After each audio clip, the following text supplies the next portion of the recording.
disclosure hours. Stop tripping, I'm tripping off the towers.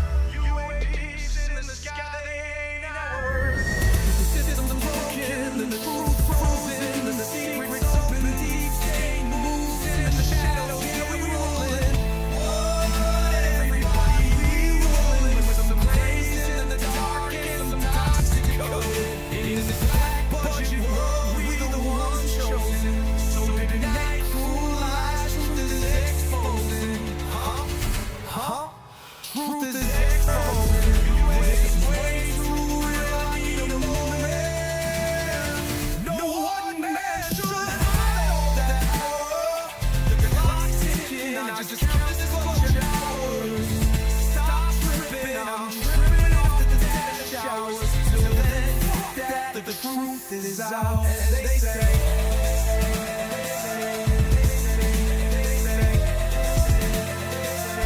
Grace above, secrets staying hidden, man.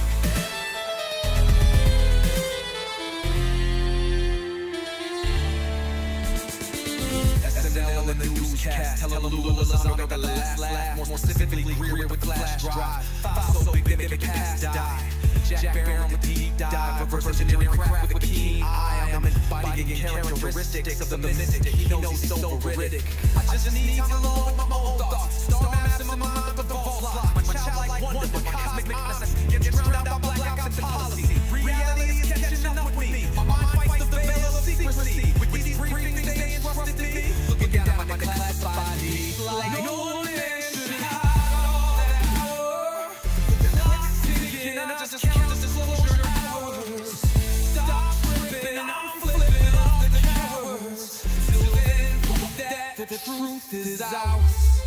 Common owls, cosmic prowlers, lost in majestic fossils and CIA towers. They said we were the abomination of science fiction, but now I'm a fat man, check the transmission. And at the end of the day, I'm exposing this. You know damn well y'all feeling this.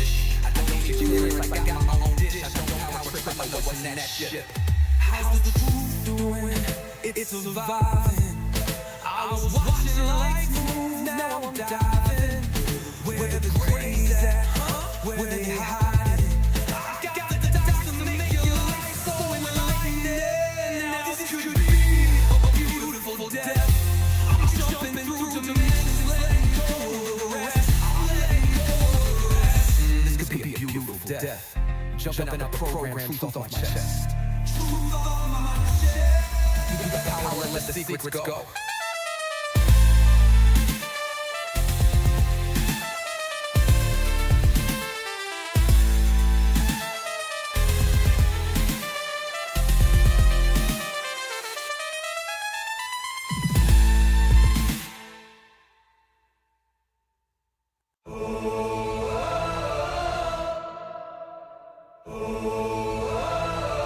I'm living in that 21st century, doing something mean to it. Dropping truth bombs no one's ever seen. Do it free from the skeptics. Yeah, I bring truth to it. I guess every whistleblower needs theme music. No one man should hide all that power. The clock's ticking, I just count as disclosure hours. Stop tripping, I'm tripping off the towers. UAPs in the sky, they ain't ours. The system's broken, and the truth frozen, and the secrets open, the decay moves in the shadows. Here we rolling. Everybody we rolling with some blazing in the dark and some toxic code. In this black budget world, we the ones chosen. So tonight, cruel lies, truth is exposing. Truth is exposing. This is way too real, I need a moment. No one man should hide all that power.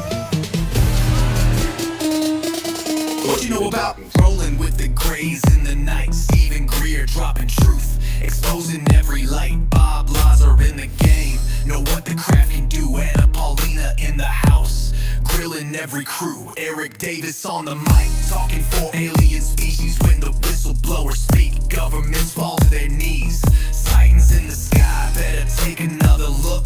I feel like I'm floating in the cosmic truth. Ay, UFO news dropping now. Welcome to the proof.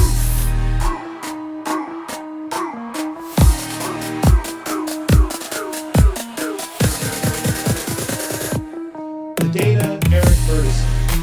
The data confirms their presence. Hey everyone, I hope everyone's doing good today. As you guys may know, we did a live stream this morning and we got through a lot of the audio and some of basically all the videos that they had. It was pretty awesome. Let me show you a little segment of the highlight here. This one right here was pretty extraordinary. It comes from the DOW, War Department of War. See if we can't get that video up here for a second so you guys can see it.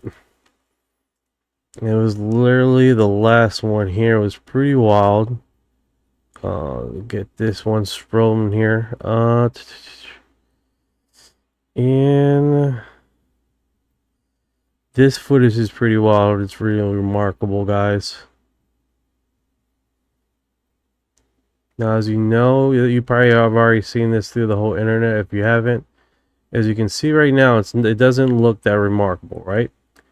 But as the thing goes along, you definitely see how it starts changing for it, right? And this is one of the best ones I've seen so far. This actually came from War.gov, the last UFO drop. You guys see the scenario. This is definitely one of those segments where we covered this on the first audio part of this thing literally coming by, dude. That is definitely something I've never seen before. And as soon as it gets close to the radar system, it glitches, which is a kind of odd phenomenon, right? It's going across like that. Hey, what's going on, Uncle Jay? As you guys know, typically on Fridays we do have open lines, and we bring up guests. So I'm going to bring up Uncle Jay, and we're going to get through all the PDF files as fast as we can, and let's see if we can stay on topic with the PDF files. Yes. What's going on, brother? How you doing today? I did good. Live was a little slow, shut down. Seeing you on, come to give you support. Sent you a video. Raymond made 2 with me and you in it. Hope you enjoy them. I posted them on my page. Oh, let's do this. Let's do this. Let me go to Uncle Jay's live, and I mirror my cell phone on the live, and we can see those. Yeah, they got you and me in it. One's got me and him, and then the one I just posted's got all 3 of us in. You're driving a truck. Guys, log on right now. Guys, log on right now. They just dropped it. The government just published unredacted UFO files today. Get to the live stream right now before they take it down. Guys, log on right now. They just dropped it. Hold on, let me try to lock in. I did a video too. I haven't posted it now. I've been so busy keeping up with the stupid. Get to the live stream right now before they take it down. Hey, we got followers making videos. Ray's doing good. The government just published unredacted UFO files today. Get to the live stream right now before they take it down. Guys, log on right now. They just dropped it. Pretty good, man. The government just published unredacted UFO files today. I don't know how to stop this thing. Get to the live stream right now. I'm gonna annoy the shit out of everybody. Because I don't know how to stop this stupid audio. Check it out, check it out. This is my cell phone looking right at me. Look, I got Yeah, just check out that video I sent you probably about 10 minutes ago. All right, let me do this. Where did you put it on my second account? Maybe I didn't. I didn't share it because the app didn't approve it yet. Do you want some of Anthropic's money? Do you want some of Anthropic's money? Oh my goodness. That's right. Today.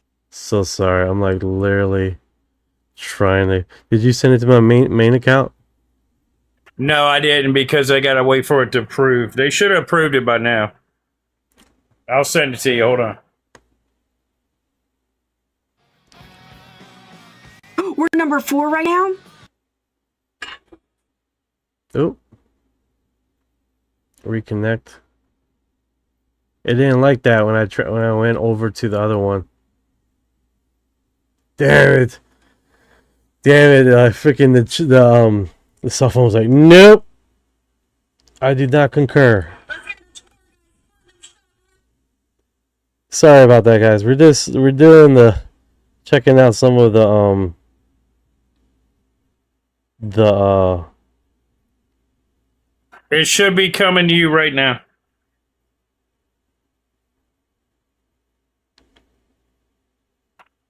Ray's doing good at these videos, man. I'm telling you, dude. You're driving, it looks pretty good. You're driving a getaway truck, Knight. Alright, so guys, if you guys are coming to a live, I do apologize. We're just looking at reposting some of the videos that some of the creators we have reposted it. Is this it? Alright, hold on. This shit looks already fucking awesome. This already looks awesome. Hold on, guys. I told you, dude. This shit, you guys, man, you guys have a unique talent to You gotta change your for the podcast for me, change that other one out and put that one in for all of us. Alright, cool. Hold on, let me. Why is this thing fighting with me now? It's just a Men in Black. Give him a second. Come on. You kidding me? What did it say? They're probably messing with my video, man. What? Refresh.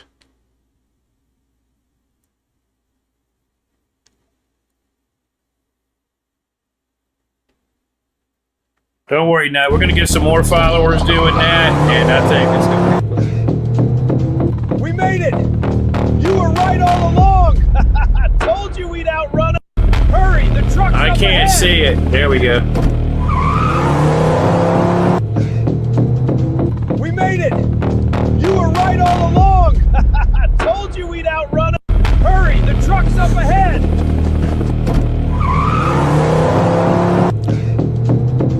We made it!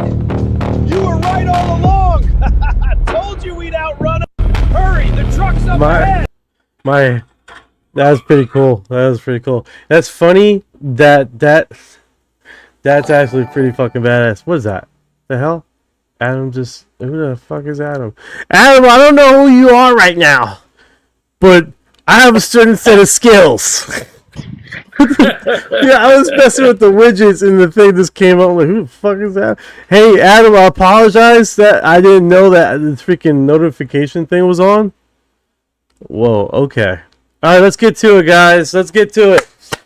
Let's do this. Alright, so this is basically one of the videos that we have we were playing earlier. This thing looks really remarkable, right? I'm gonna press it now. The details of this video right here, right? Let me go down. It comes from Atlantic Ocean 2020. So this is fairly one of the newer footages that has posted on the this is the 4th UFO drop. It's one of the more recent ones that have posted. Now right now it doesn't look too remarkable, guys, right? Of course, but it's you know, this is literally the last video in the UFO drop of the 4th drop. They literally left this at the end. They think what's going on 5767, what's going on 9291. Hope you guys like the animation, man. Uncle Jay, man, he has in his group posse, man. They got a unique talent of talking to that AI to make some cool scenarios happen, bro. I tell you what, man, absolutely nice. Love it. Let me do that. Yeah, I hope. Uncle Jay's live podcast has arrived. Bigfoot's here too. Ready to rock this show. Let's go. So you know, you guys, Uncle Jay does have a YouTube channel. When you have the opportunity, just make sure you subscribe to him over there. So when he start going live over there, you can see what people he's bringing up and recording these live UFOs locally and get that segmented out, because truly we're all a community, UFO community. I think at the end of the day, the more talking heads we got in this, the harder it is to chop down the community, right? 100, bro. Appreciate the love. There are videos on there you can enjoy, but yeah, I got to get back to work on that, most definitely. All right, so now this segment in the afternoon, if you guys haven't seen all the videos and stuff like that, it's currently recorded on the YouTube channel. You can go to my live stream in the past for part 1 of this. This is part 2, and we're just going strictly into the PDF files. I figured I'd just give you a highlight of one of the footages of that. That also, there's a NASA imaging that they got here that is truly remarkable. Basically, it's in high orbit, right? Let me move this up. Yes, sir, 5767. That is a freaking craft. That is wild. So this one right here, you can't see anything in this image, right? I have to open up a new tab.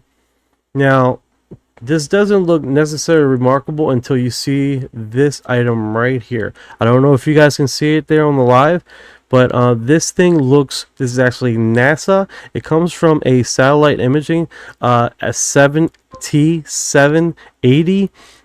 What's going on, Jesus 2? How you doing, brother? And literally this looks pretty remarkable, and the reason why is because they not only got in one image. This was happened in 1996. They got a few images of this. This is not, literally not part of their craft. This is not debris. This is literally what they have catch on the SS-80 satellite system that they have. Literally extraordinary system. Thank you for the live. I'm gonna have to turn that crap off because that is super annoying already.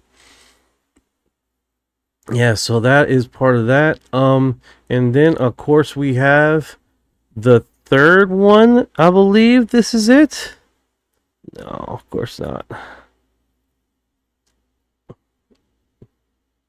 See, it's kind of tricky, man, to play with around with these images. There are only 3 images in this UFO drop here, so it shouldn't be that difficult, right?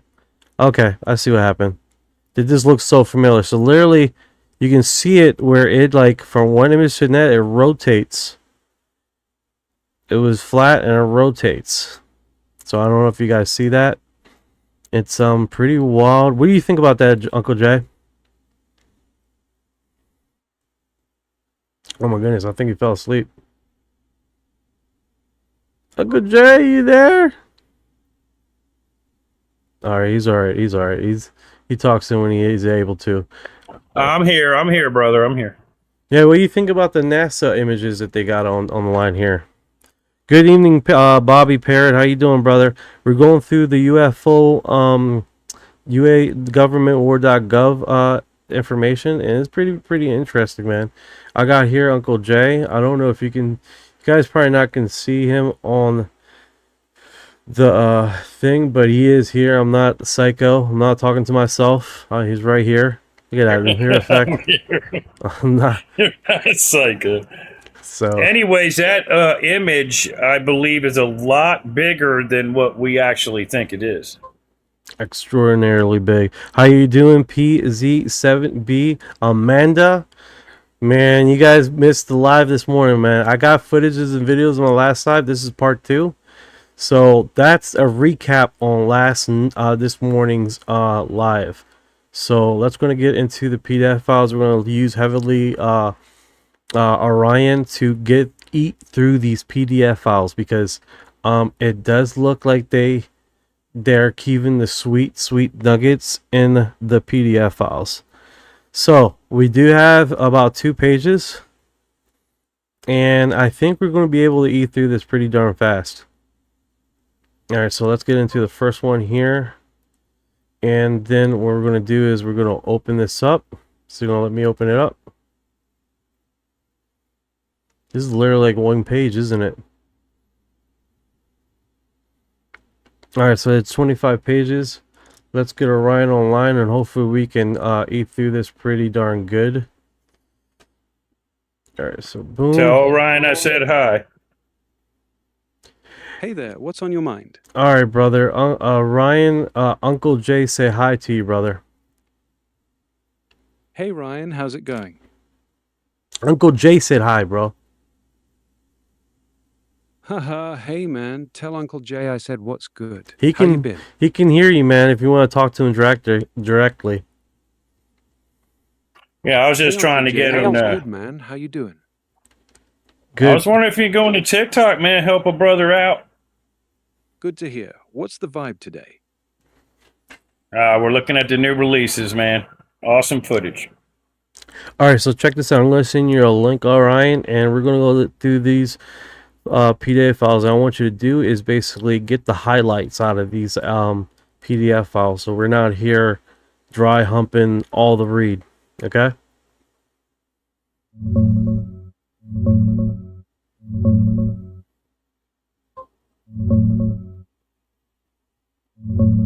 All right, I pulled up that 1949 Los Alamos conference PDF.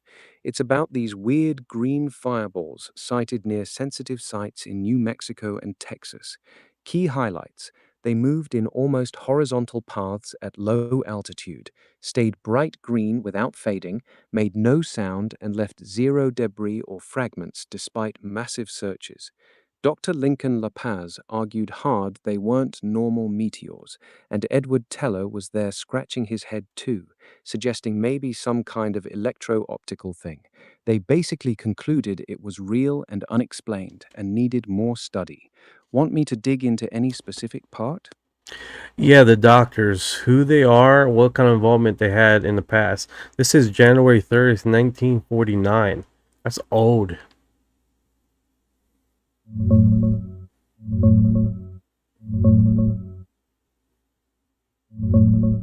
The PDF is actually from the February 16th, 1949 conference, not January 3rd. That dates from an earlier La Paz report on sounds.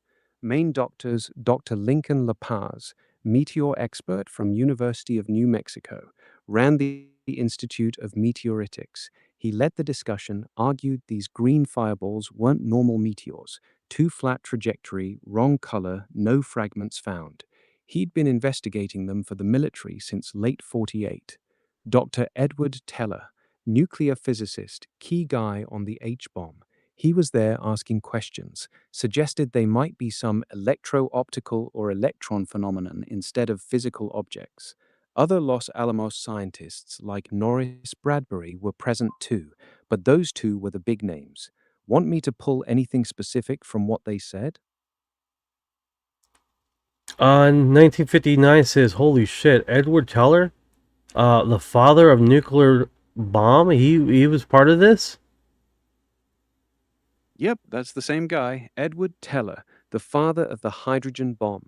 He was right there in the room at Los Alamos in 1949, listening to Lincoln La Paz talk about these green fireballs. He even chimed in, suggesting they might be some kind of electrical or optical phenomenon, not physical meteors. So one of the most important nuclear scientists alive was directly involved in early UAP discussions. Wild, right? Yeah. Great find, man. Wow. Yeah, that's... it's pretty crazy. Go ahead, Orion, go ahead, respond. All right, so the report gets interesting. They noted the fireballs were only showing up near places like Los Alamos, Sandia, and the White Sands Missile Range, basically all the most sensitive spots in the country. La Paz pushed that this wasn't random, something was deliberately going on. Teller and others were clearly taking it seriously. They even talked about setting up instrument stations to catch better data. The whole vibe was this is real, we don't know what it is, and we need to figure it out fast. Want me to keep going? Let's pause it there and let's catch up with the comments and analysis with everybody here. All right, so this file literally has this. So here's the wild part. We got Edward Teller, the guy who basically invented the H-bomb, sitting in a room with top Los Alamos scientists in 1949, and they're all seriously discussing glowing green objects flying low and slow over our most secret nuclear sites, with no sound, no fragments, and perfect horizontal paths. And they're not laughing it off. They're genuinely stumped and calling for more investigation. That's the part that hits different when you realize who's in the room. What's your take on it so far? Great point. Great point. I think with someone with such integrity and with classification and certifications, it's really hard to turn a blind eye to this, right? I mean, we're literally talking about the creator of the of nuclear bomb. That's extraordinary stuff. Thank you for your heart. It's one of those sequences, right? What do you think about that, Uncle Jay? I think that's crazy, man. It's a good find, though. I'm telling you. Yeah, that's And I don't understand. Why would they have a meeting like that? Were they trying to maybe hurt those things or something? Maybe. I don't know. that's Just very interesting. Yeah, the data sec is pretty wild, man. It's one of those situations.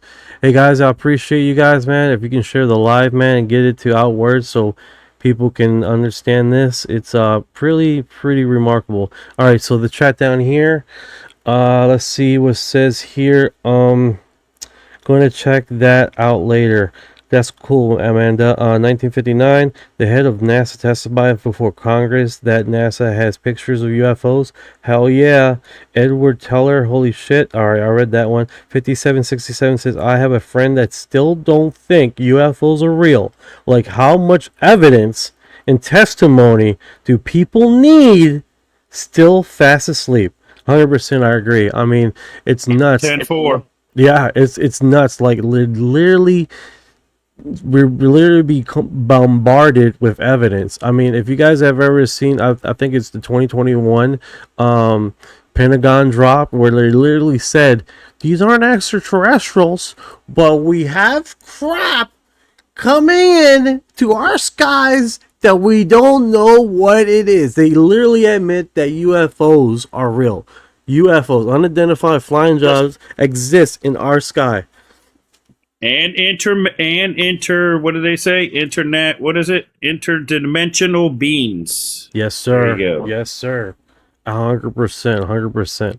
If you guys are wondering who's talking, that's Uncle Jay. He has a YouTube channel. Give you a heads up, because I know people are coming in and out. Like, what is going on? All right, so let's see here. Okay, so there's been people coming in and out. That's all I got notifications of. So I do apologize. Yeah, it's a topic. Like, you're showing footage. Maybe you want to just stick to that footage or something. You know what I mean? The new release. You had 60 in this morning. I used to see UFOs all the time, but turns out I just really bad at identifying flying objects. Speaking about that, Machina. There was on the third UFO drop. Literally, what they said is, when after they got better cameras, check this out. After they got better cameras to classify these flying objects, 20% were consistent unidentified. It was easily identified as unidentified. So literally, as they could see the image better, it was no question that this was not aircraft.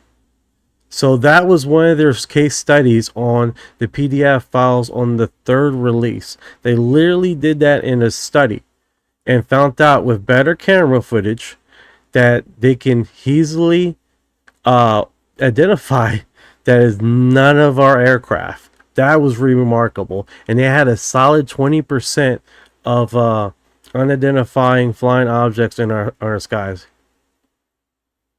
Oh, no worries, man. We're going through it right now, 18. I mean, I don't think you will want to read when we eat through it with AI, because we go through one format after the next, you know? So let's get to the next drop and start eating through these files.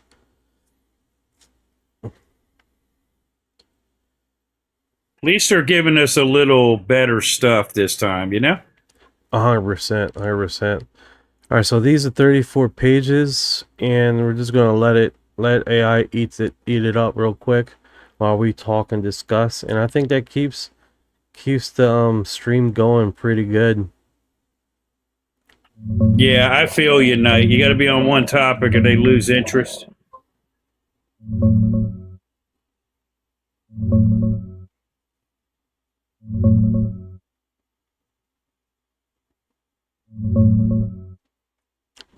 This one's from December 1948, a joint Air Force and Navy intelligence report.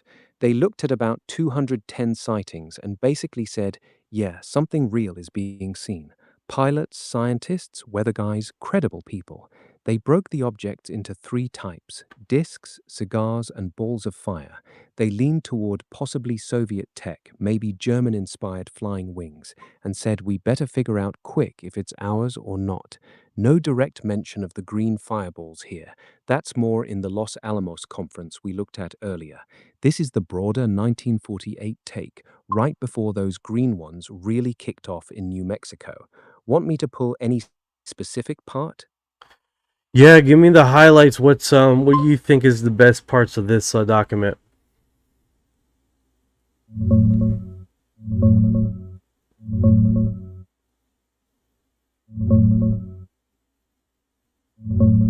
This one's a top-secret Air Force intel report from December 1948. They looked at about 210 sightings and said straight up, it must be accepted that some type of flying object has been observed. They broke them into 3 types: silver discs, balls of fire, and cigar-shaped things. Credible witnesses included pilots, weather scientists, and military officers. They were most worried it could be Soviet tech, especially after grabbing German flying wing designs post-WWI. The best line? Basically, in the interest of national defense, it would be unwise to overlook the possibility that some of these objects may be of foreign origin. Pretty heavy for 48. Yeah, 48. That is pretty wild. All right. Yeah, man. That's true, dude. Yeah, 1948 is early. They're already taking it seriously at the highest levels before the green fireballs even started showing up at the atomic labs. Wild time. Yeah, but you want me to pull the next document or dig deeper into this one? Yeah, I wanted to ask Orion about, like, remember in the future, you remember, like, in history, they've been seeing these things in the sky in the olden days a few times. Do you know about that? Yeah, Uncle Jay is saying, don't these objects been recorded in paintings and stuff like that in the past?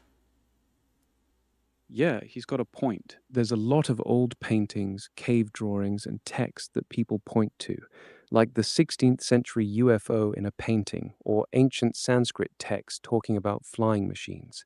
Some look convincing, some are probably just clouds, comets, or religious symbols. The difference is, by 1948, these guys weren't looking at paintings. They had radar returns, trained military pilots, and objects flying over nuclear weapons sites. That's what made it different. All right. Yeah, but we didn't have nuclear stuff back in those days. I don't believe. It's a lot to take in. No, we didn't have nuclear stuff back in the day, way before World War I and all this other thing that's and religious paintings. Exactly 56. Yeah, it's so when Doug says space is fake. All right. I'm not gonna respond to that. Arrow, it wasn't Trump's idea to cut into money from the UFO files. He was cutting out overhead projects, and one of the overhead projects that were cut out actually looked really similar to the X Files, and that came up in a segment there. So yeah, you're right. A lot of these departments were cut out, extracurricular activity departments. Hey, Orion, this has an image of a rocket with windows on it. It looks like a rocket or a ship with windows in this document. And then I do see image here on what page is this? Page 7, something that we looked earlier. It looks like a wave phenomenon that we're seeing here. almost like one of the videos that were shown on the this fourth drop. Yeah, you're right. Yeah, I see what you're looking at. On page 7, there's a diagram showing what they called a wave phenomenon. Looks like a curved shock wave or some kind of energy field around an object, not actual windows. They were trying to explain the glowing effect and how these things moved without making sound. And yeah, you're right. A lot of these extracurricular black budget programs got trimmed back in the day, including the one that sounded a lot like the X-Files. That part's real. Interesting. Yeah, that's pretty wild. A literally wave that we can see, like almost like it's cloaked or something, or yeah, it's really remarkable. So this object on page 9, what is this black thing? Like enlargement of original photograph, Mr. Rhodes?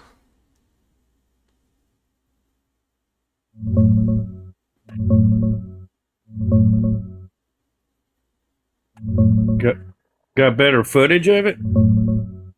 That's Mr. William Rhodes from Phoenix, Arizona. He took 2 photos in July 1947 of a disc-shaped object circling his house at sunset.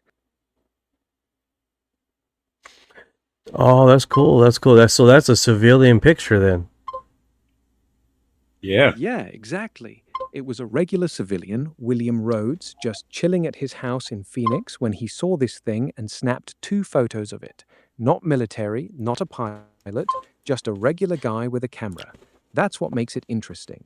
They still aren't serious enough. Amanda's out here pro multitasking. She's like, I'm looking at the document you're looking at right now as I'm listening to you right now. So I'm in sequence. But Amanda's next tier level, man. Yeah, man. Awesome Tell sauce. Amanda that's next level multitasking for real. She's reading while listening. Respect. Right, respect to Amanda there, multitasking. Jenny just came Alright, to the you got- live.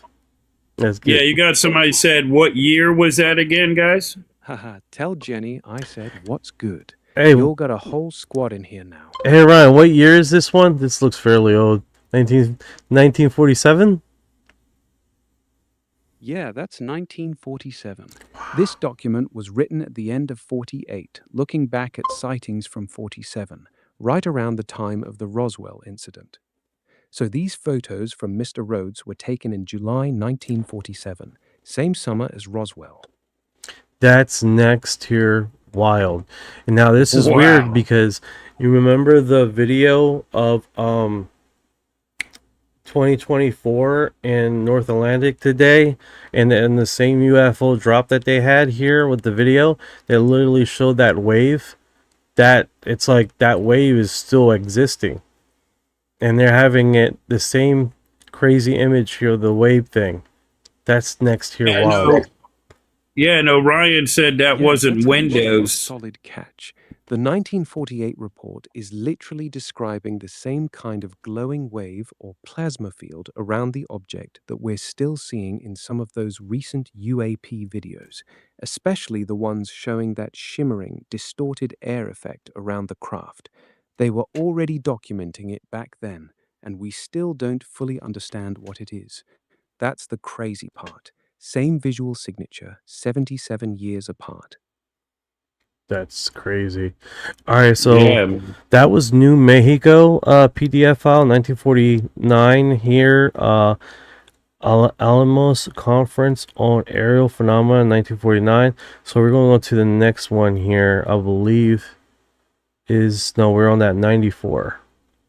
So we're on the 94. We're going to go to the 97. The DOW, Department of War, and this one has Various. That's a weird location. Various. I don't know where that is. 1948.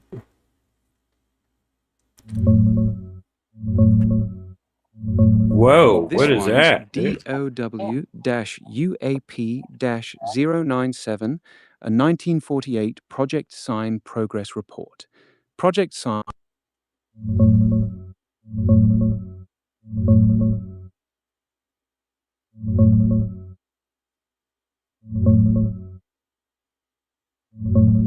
This one's a Project Sign progress report from early 1948. It's their first official roundup after getting over 100 sightings. Main highlights: they logged tons of disc and saucer-shaped objects, some tiny, some huge, up to 260 feet wide. Objects were hovering, climbing crazy fast, going supersonic, some with exhaust trails, some completely silent. They were already testing ideas like low aspect ratio aircraft with boundary layer control to explain the performance. Big conclusion: not enough data yet to say what they are. Want me to zoom in on anything specific in it? Wait a second. So this is a separate document from the 94? Because this literally looks like the same craft. Similar. Yep, right there at the bottom right. You can see a faint hole in the middle of this thing from Mr. Rhodes that he took a picture in 1947. And then this one, I don't know if this is the same guy that they're processing for the document DO97, but the image does appear like it's the same object here. Looks similar to me, guys. What do you think?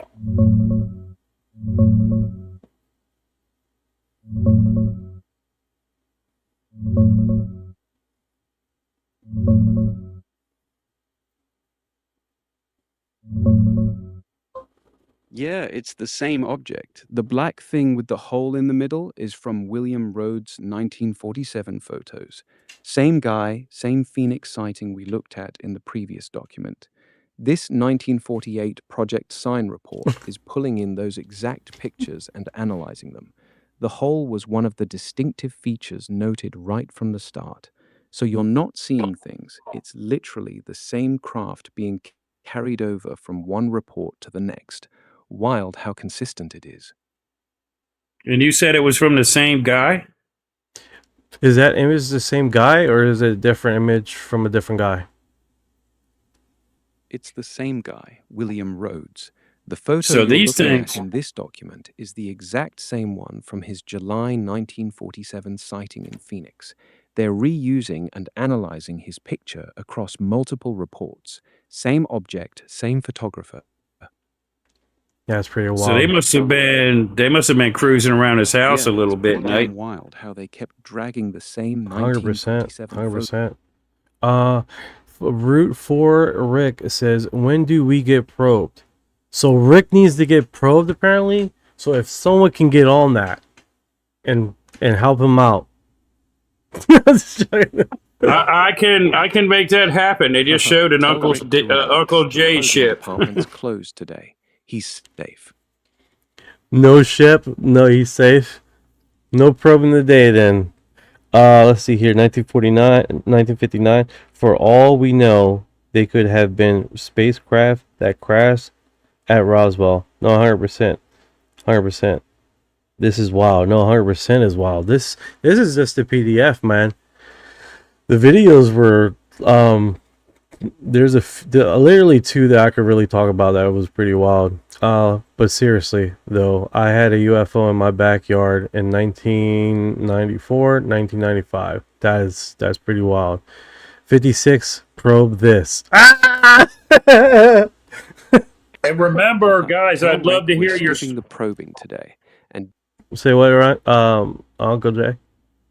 I said if people come in and they do have cool stories they would ever like to share, make sure you follow me. I'd love to interview you and have the people hear what you got to say. All right, so it looks like the rest of the PDF file is literally stating different configuration and craft of possibilities, I guess, of designs that could possibly contribute to this this object. yeah, exactly. The rest of the report is them basically trying to reverse engineer what kind of aircraft could perform like these things.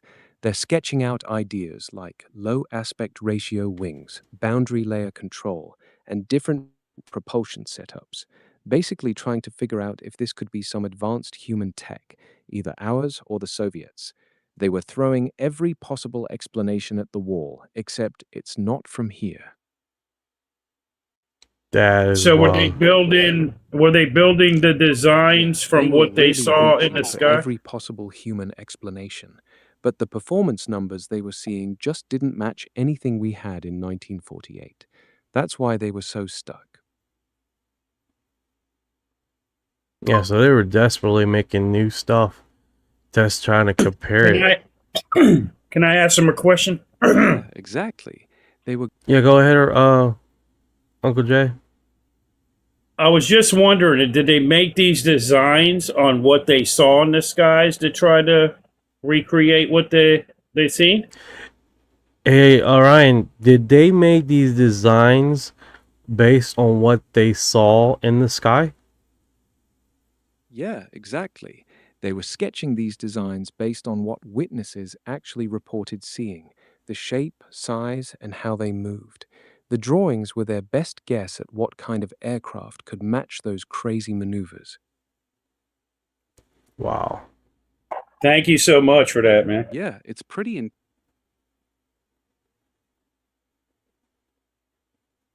Pretty darn impressive. What's going on, Scarflex? We're literally doing going through the PDF files of the fourth UFO drop. Currently, right now, we're on the second PDF file, and we went through all the videos and images that they had this morning, and that's recorded on my YouTube channel as first, basically, and this is recorded as part 2 of it. So it's been pretty wild, man. The last 24 hours, man. Well, last what is it? Last 16 hours. Yeah, it's been a wild ride so far. These old documents are actually way more interesting than I expected. You want to keep rolling through the next PDF or take a quick break? Yeah, so this one comes from the CIA. It's one of the first ones that we just spotted here. Got it. This is a 1955 CIA memorandum. It's much later than the 48. This is a 1955 CIA memo about unconventional aircraft. Key highlights. They're still getting a steady stream of reports in the mid-50s. Many cases remain unexplained even after investigation. The CIA wants tighter coordination between Air Force, Navy, and other agencies. They're concerned these could be advanced Soviet aircraft. It shows the phenomenon didn't go away after the late 40s. They were still dealing with it seriously years later. Want me to dig into any specific part? All right, guys. I just remember something. Do you guys know of I think it was called the tether experiment. The tether experiment looks like this object. Let me go back a file. Do apologize. It's just one of the things that it's recall here. So when we go through this segment right here, right, and we're looking at this imaging, right, it's like all the way down. When we're looking at this imaging right here of this craft with the hole in the middle, this literally gave me a reminder of the tether experiment. If you guys are not familiar with the tether experiment, hey Ryan, can you fill in the details with the tether experiment and what went down?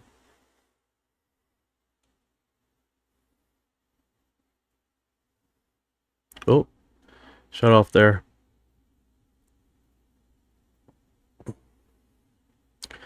All right, so basically, tether experiment. They were doing basically putting like electrically charging a wire right in NASA's footage, and basically in the tether experiment, it broke off. Well, when it broke off, a whole bunch of UFOs showed out of nowhere and started following and going around the tether. It was a really remarkable footage.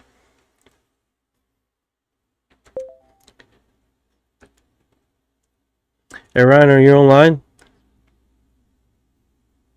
I'm here. What's up?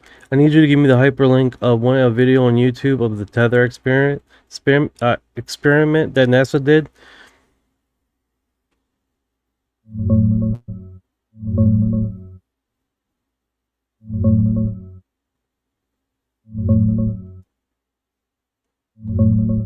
Here's a solid one for the NASA tether incident. YouTube.com/that's the full uncut footage from STS-75. Want the shorter edited version too? All right, so this segment, this is when it breaks off. Let's see if I open this up. And it doesn't really.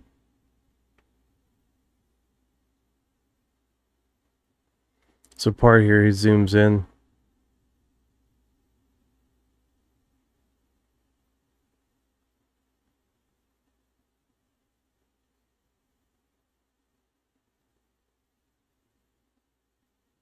Oh yeah, I remember that night.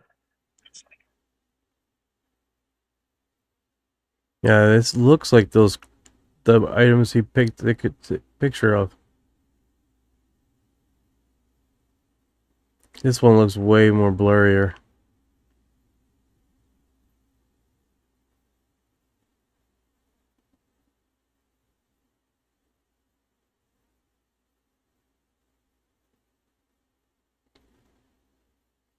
There's a part here it focuses in, and you can literally see a lot of these items have like circles inside of them. It's really remarkable.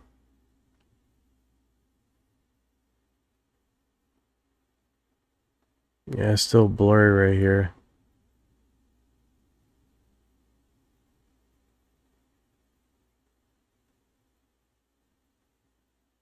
There's this part here. Do you know that long thing you see there? Is that what you're talking about? That tether thing? Yeah. They said that was miles and miles long. Let me You hear me, Knight? Yeah, I hear you. Hey, Orion, can you give me a link that has a shorter segment, like a 32 segment highlight of the best footage? Here it is. You guys see it? Look at this thing. You see the That one's wild. You can see it change direction right there. What do you think you're seeing? There's a couple of them, dude. They're all over, ain't they? See that one up there? You guys are missing the one up there, man. That one looks just like... Which one, Knight? Where at? It's going to come across. Here's the big mother. There's right there. That big one in the middle. Yeah, look at that. Look at it. It has a hole in the I middle. see what you're saying. Look at this one. I see that. This other one that right here. Record player. Look at this motherfucker. That record. Yeah, the record. Thing is she. I hear you. That one with the hole in the middle is pretty clear. That's the one that always gets people talking. You seeing any other details on it? So that's literally, these things are miles and miles across. Look at that is what that guy is taking a picture of in 1947. Look at that one. This one, oh my God. This. Look at this one. Yeah. Shit. I remember this. Shit, that's a good one. That's a bright butthole. And look at it pulsating. And look at the cut that V in right it. one is something else. You can clearly see the shape on that one. What's the V in there? What's that V in there that's cut out? That's a good question. An accident? I don't know. It's like a keyhole or something. Now, the reason why I brought this up, guys, is because this... let's get details. Hey, Ryan, how long is that tether? The tether was 12 miles long, about 20 kilometers. That's why the objects looked so tiny compared to it. They were actually flying pretty far away from the shuttle. That is next tier wild. That's old school. What year did they do this footage? This was like the 90s, late 90s?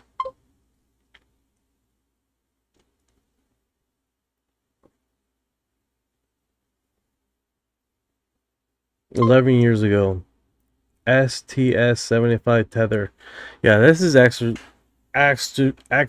extremely wild, right? So the reason why I brought that footage up is because today's drop literally has Mr. Road that I've never seen in my life on this PDF showing the same image. My finger's all types of messed up. Showing the same image of what he was catching on his camera, and these things in space at a different time, non-associated story. Basically, two different stories, two different timelines, completely different subject matter showing up in the sky with two unrelated people and almost 70 years apart. That's fucking just mind-blowing. That's what I wanted to bring up. I think you guys would appreciate that. If you don't know the tether experiment, now you know the tether experiment. Yeah, it was cool to bring that back up, bro. I remember that back in the day, man. I was freaking out too when I was watching that. 1947 on the ground, 1996 in space, same shaped object with the hole in the middle. That's a crazy link to point out. Good catch, man. Yeah, so he just said the tether experiment, 1969, and Mr. Road that took the pictures, that the black thing you see on the sky right now, is 1947. So how many years apart is that? 9 years apart, 1947 to 1996, almost exactly half a century. And I think he was filming these around his house out there in the bushes, right? And he was just filming them, man. He probably seen them all the time. So that's next tier freaking pretty wild, man. Absolutely pretty wild. And I think at the end of the day, man, being almost a half a century apart, and these guys are seeing the same exact thing in the footage is literally too freaking wild. What's going on, Celestial? How you doing, brother? What's up? What's up? Yeah, 49 years apart, seeing the exact same Where you object been, man? is actually crazy when you think about it. What's good? He's like, what's good, Celestial? What's going on, man? Sounds like you're in your bathroom or something, hiding from the kids. No, I'm actually in the living room, laying on the couch. Everybody's asleep. Oh, okay. I'm trying to find your intro here. He's on him time right now. I'm just relaxing, pretty much. What do you think about the UFO files UFO files. War.gov stuff that dropped. I already made a video. I don't know, man. Everybody got different opinions, you know?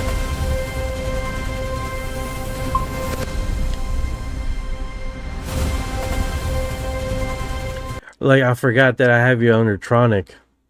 God damn, man. Your intros. Oh, he's probably going to get a lot more here shortly. Yeah, so that's pretty wild, man. Basically, this PDF file has where Mr. Road took a picture of this object and really making a connection here with the tether experiment and how those objects look really close to what. That's a perfect example right there. That's a perfect example. I was, you know the story behind that video? Which one? That video. That they were doing an experiment and it broke. It burnt off. You can see where it burns off. Like it just. All right. How much did this test cost them? Got it. Yeah, but you know who released that video? I don't know who released it. Okay, so I got the original video. Let me tell you a little bit about it. So there was a guy who basically got into the NASA's live feed, and he recorded the whole thing on VHS. Back in the days, and And that's not the only video though. There's several ones too. He got other parts where you can see like the inside of NASA, and you can see the big screens, and you can see these little these little things moving around, and then the live feed cuts off. But yeah, this guy literally recorded the whole thing, and he just put it out there. So that makes a lot of reason why it shakes so weirdly. It's awesome he put it out there, though. Yeah. We might have never seen this. Yeah, NASA will never put something like that out. So the guy who recorded that, he had several ones too. I don't really know how he got the live feed from NASA back in those days, but he did, and he recorded it, everything on VHS. Man, he'd be a guy I'd like to interview. Oh yeah, I don't know where that guy is anymore, but I don't know if he's alive or he's dead. But Yeah, thanks for that. Thanks for sharing that story. Yeah, I mean, you can actually look it up. It's out there, you know. I think there's a documentary about it on Tubi. Yeah, he definitely Yeah, got put out. right. Harold says he definitely got put out. This one right here. Somebody. Yeah, this. We got somebody. Body's trying to do a quick, good job here adjusting the cameras. Copy that. We got a lady or somebody asking, what is it? What is this exactly? This is, the tether in the satellite. All right, so this is 1996 tether experiment that did. It was a 12-mile long tether. So basically, it was just a scientific experiment that they had, right? So long story short, they were seeing if they can get an electrical charge from our atmosphere and create energy. So you have basically basically like a energy source to power your spacecraft or anything like that. So aka this is the experiment was a fail, but the result was correct, right? So basically, yeah, it charged up like they thought it was going to, but then a spark happened and basically disconnected it. So the spark popped, hit the tether, it broke the tether. So you have this multi-million-dollar experiment just floating out into space and no one can bring it back. So meanwhile, they're looking at this multi-million-dollar test project floating out to space, and next thing you know, you see a whole bunch of these orb-like things, almost like when you go into the farm where the cows are, and all the cows show up to look at you. That's almost like this. What happened here? They all start showing up to see what the hell is this damn thing floating in space. That is exactly what they're doing, sir. You can use the tether to measure the the objects flying around it, and you can do some math right there, and you can literally see how big these objects are. These things out there, man. Yeah, apparently they're massive. Yeah. Yeah. Huge. I can't even begin. But yeah, if you can see how this tether, how long it is, this craft is massive. Yeah. Absolutely. This reminds me of the Japanese pilot over Brazil when he's saying this big peanut-shaped mother craft showed up next to his 767 and engulfed the space around him. It looks just like, I mean, it's huge. It's freaking huge. I mean, what we would consider. You got Rucker 84. He's like, imagine what's inside it. I know, right? I know, right? Holy cow! A whole city. I mean, that's next tier epic. All right, guys. This figure I recalled that, so I figure I'd bring that up because this PDF file remind me of it. All right, so let's get back on the PDF files here. So let's see here. What was the next one here? This was on. So let's see here. The problem with these releases, man, is that now they got you downloading the stupid thing. Slows everything down instead of just opening up from a different location. Yeah, I hear you. Yeah, let me do this. Let me get chat back. Let me get Orion uploaded again. All right, I'm gonna All right, send you. fellas. I think I'm just gonna go and get some rest, man. Thank you for having me, Knight. Bro, no problem, man. I haven't talked to you. I was thinking about you too, and then you showed up. That was pretty cool. Yeah, I don't really do live streams like I used to on TikTok, because the things that we talk about sometimes is a little bit strong for TikTok. So I do lives on YouTube, not on TikTok anymore like that. So Do you still do the same time though?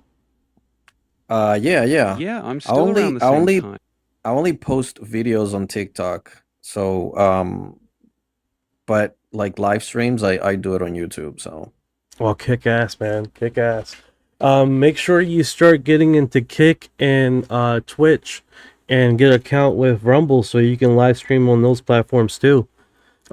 We can definitely mix some platforms together, man, and get help each other out as far as growing onto those platforms, because I'm not gonna lie, man, YouTube, Kick, Twitch, and Rumble are really hard to grow on. oh yeah.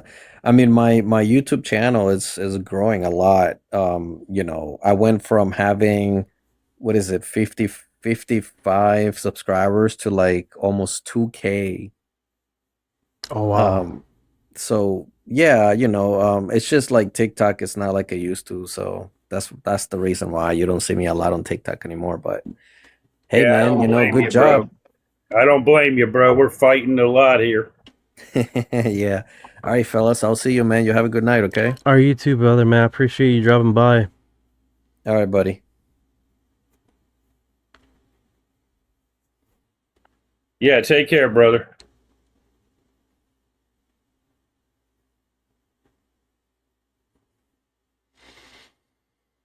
Oh man, people. All right, what are we doing here, Oh, man? I'm People don't sorry. like to Sorry read. about that, dude. Sorry. I'm like, Yeah, they don't like to read, man. They like to see pictures and colors. No, Got you're the new right. one pulled up. All right, cool. This 1955 Uncle Jay CIA whipping the report whip. is basically Like, come on confirming now. They was Come on now. All right. yeah, I feel you. All right, let's check this out. So we have this one. I just sent you the PDF file from 1955. It's DO21. It's from the CIA. What's the highlights off of this PDF file? It's only 4 pages. Right,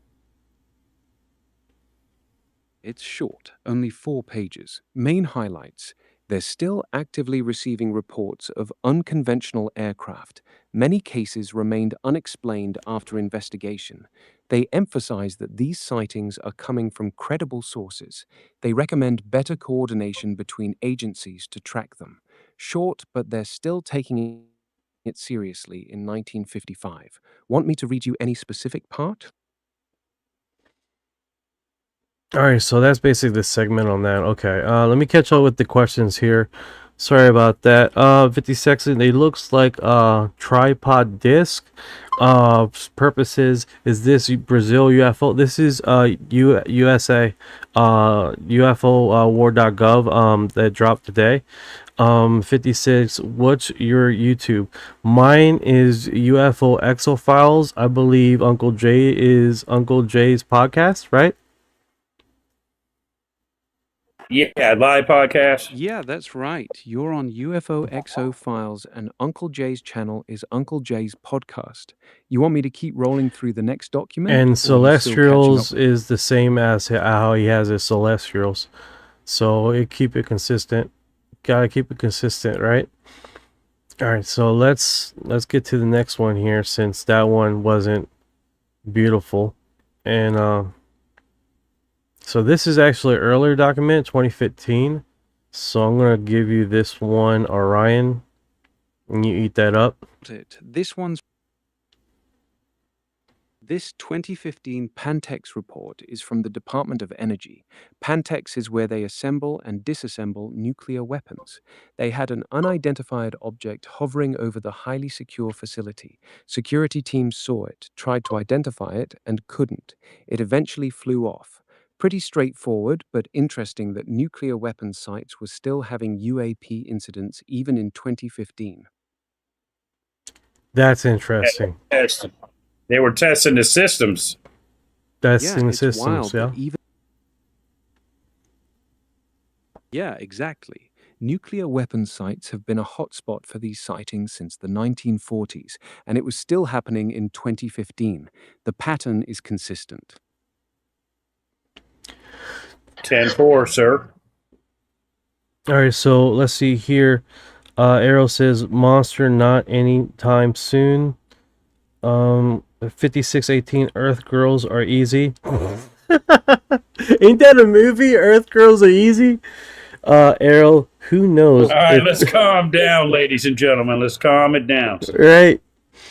Arrow says, who knows if it opposes a risk if we reveal a picture of an alien form.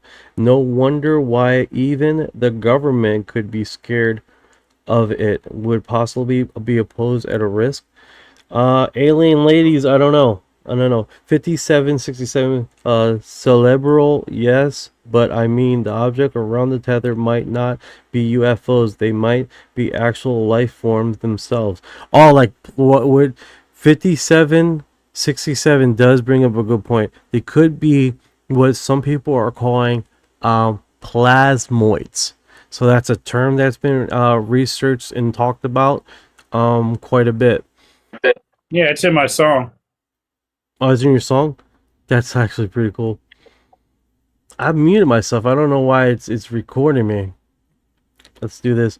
And Amanda says the UFO in this document is so weird. No, 100%, Amanda. 100%, no doubt. And you notice how they're giving us just a smidget better stuff, guys, and that's in 2020. So imagine what they're seeing today. Think about that a second. Yeah, that's really wild. Hey, Ryan. All right. So this report, the 2015 report, what besides the incidents that they're seeing with these unidentified flying objects, right? Is there any really highlights on this thing? Of course, it's the CIA. We can ask for so much.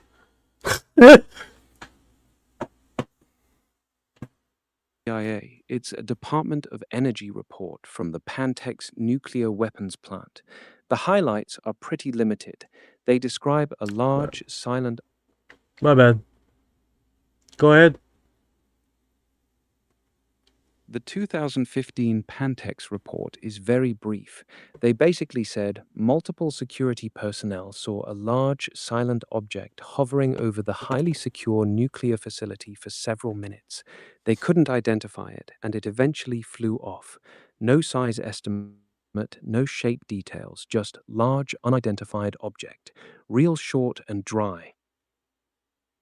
That's what she said. All right, so they were big, but they had no shape for it. That don't sound right. So elaborate on that. They had no shape. The report says they couldn't identify the shape clearly.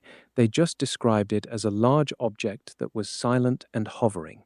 No mention of lights, no specific shape like disc or sphere, just large, unidentified object. That's why Amanda said it's weird, because they gave almost zero details for something that big hanging over a nuclear site. Yeah, it makes no sense. Or maybe there was a lot of cloud cover and they couldn't really tell the detail. A large object hovering silently over a nuclear weapons plant, and they only say large unidentified object. That's crazy vague for something that serious. I know, you ain't gonna jump on me, bud. I'm just saying. Yeah. You making Uncle Jay feel some type of way, bro. I'm just messing with him. I'm just messing with you, man.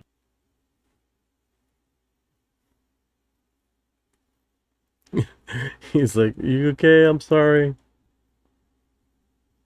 I'm good, man. No worries. I don't need you changing the temperature on my deep freezer. You know what I'm saying? You're good. No need to apologize. Got it. This one's from 2020. It's a range fowler debrief from the Navy. A pilot reported an unknown object flying inside a military training range off the East Coast. The object was interfering with their training operations, which is why they call it a range fowler. Want me to give you the key details from the report? Yeah, give me the key details.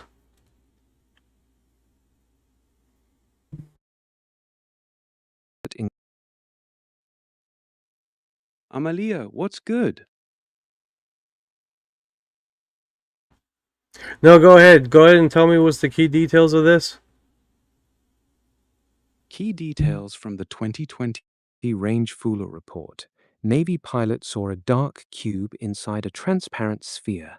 The object was completely stationary, hovering in one spot. It was inside a military training range off the East Coast.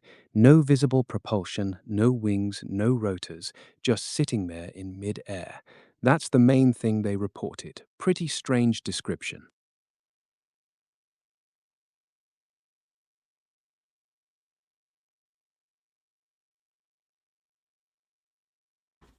All right, guys, I'm back.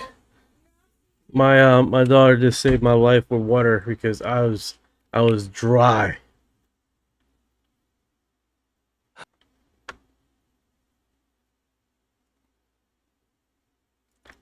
Oh my gosh. All right, that's pretty wild, right? With this thing, what do you think about that, Jay? Sphere is actually one of the weirder descriptions we've seen. A perfect cube inside a clear sphere just hovering with no movement or propulsion. That's not something any known drone or aircraft does. Pretty wild report for sure. I know I heard of people saying that they seen a cube-like object before in the sky. Like that's been recorded with people stating just that, which that phenomenon over Brazil and other locations. The closest I recall of a cube-like object was the ISS Russell, which was a pyramid-shaped object that they caught on their night vision, which is pretty remarkable, right?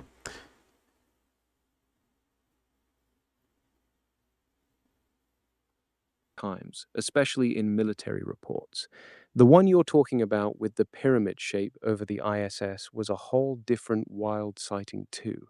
The fact that trained Navy pilots are seeing these bizarre geometric shapes just sitting motionless in restricted airspace is what makes it serious, not your typical lights in the sky story. No, 100%. 100%. Hey, Amanda, I'm going to go to DOW UAP D90 range. It's July 10th, 2026. Eastern United States. I'm going to go to that file next. Figure since you're jumping through these PDF files, it looks really similar. Not gonna lie, dude. This looks really, really close.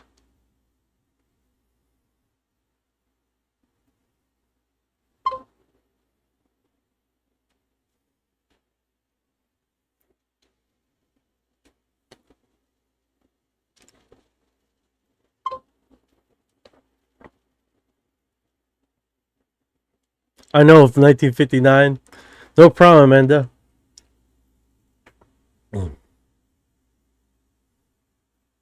Similar to the 2021, another Navy pilot on the East Coast sees an unknown object inside a military training range.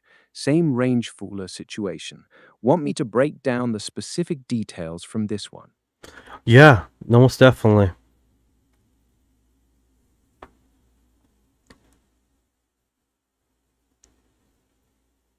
An unknown object inside restricted training airspace. The object was described as metallic gray. It was stationary, just hovering in one spot.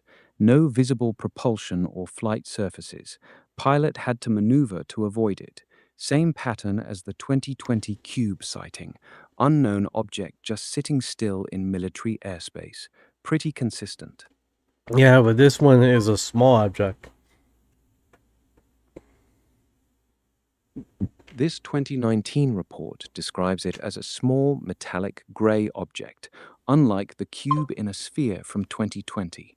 Both were stationary and had no visible propulsion, but the size and shape were different. Two separate incidents, 1 year apart, same general area. I'm trying to see if there's a PDF glitch where the blackout parts. We're still getting blackout parts in these files, man. So you guys know, check it out, check it out. Bam, son!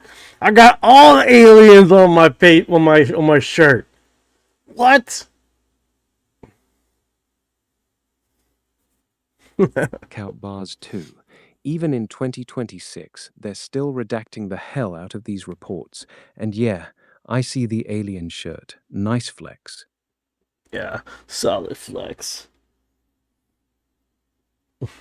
Dude, you know, they're turning these electric nuke bases down, right? And it's like they know they're dangerous, man. So me personally, I don't blame them. Thank you, 84. I appreciate it. No, you're 100% right, Uncle Jay. They're turning off and on these things like, hey guys, we're nice, but we can do this. Click, click, click, click, click, turning the lights on and off. Like, hey. Well, think about it, guys. That takes out bugs, lizards, birds, everybody, plants. You know what I mean? That's very dangerous, that stuff. 56, I literally made this hat myself. I literally made this hat myself. The words on there. Yeah, I made this my hat. I put it together myself. I'm still working on my merch. I want to be like not my face on the stupid merch, but like the quote, "You are disclosure," and then cool shit like this, where you're not wearing my fucking stupid ass face on your thing. It'd be more like a little brand somewhere hidden. It'd be more cool shit than merch. You know what I'm saying? That's how I roll. I want cool shit. I want to have cool shit to look at cool shit. If that makes sense. Man, maybe we could team up our merch. I got my son doing my shirts. Kick ass, man. We make a whole factory out here making cool stuff.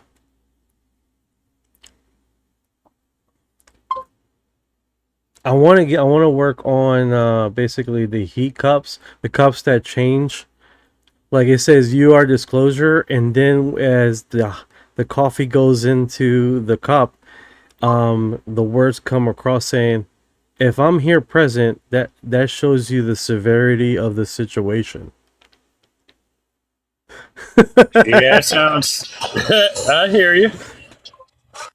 I got a Star Wars thing that has that. All right, back to the live. Come on, let's gotta stay on topic. We gotta stay on topic. Yeah, man, we got to show some pictures, man. You're putting me to sleep. Sorry. All right. You got Orion board. You got Orion board. He wants to see some alien lady snacks. something, man. All right, so let's do this. We go here.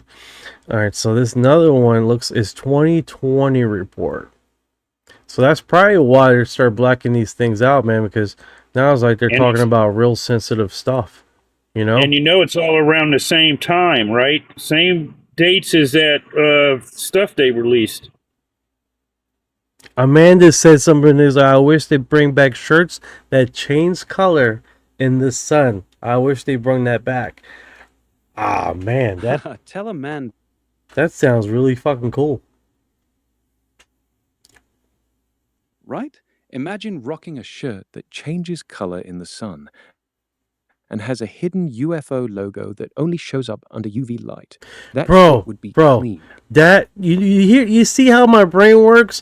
Amanda said about the transparency shirt that changes colors, and then he said that, and then it triggered a memory of what is it?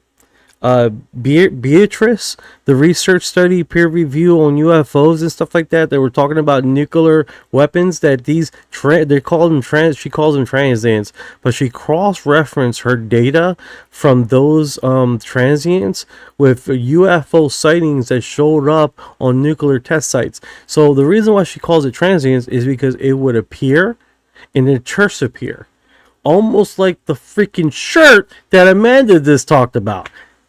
Bro. Mind blown.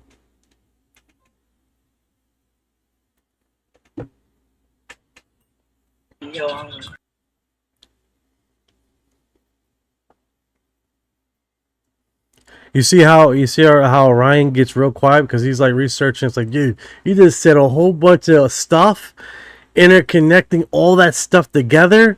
Beatrice research, what? Like, yeah, that's the deep fucking psychological knowledge there. If you're not aware of it, now you are. All right, back to the file.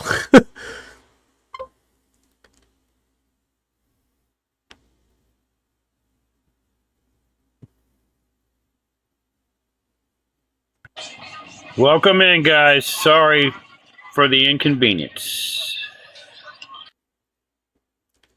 Orion now just muted himself. I don't know why he does that. I gotta turn him off and turn back on. Yeah, they probably messing with him, dude, or shutting him down. Guy's spitting out knowledge over here. No, 100%, dude. Like, that could literally be Beatrice's. Hey, man, I wasn't into that AI stuff, but this Orion guy you got here, the AI, he's on top of some shit, man. He blew my mind a few times. Yeah, he's hitting your G-spot, Uncle Jay. Because, you know, when I have those feelings, right, I know I'm right, and then he just puts the icing right on the cake for me, man. Finishes you off. I hear you, man.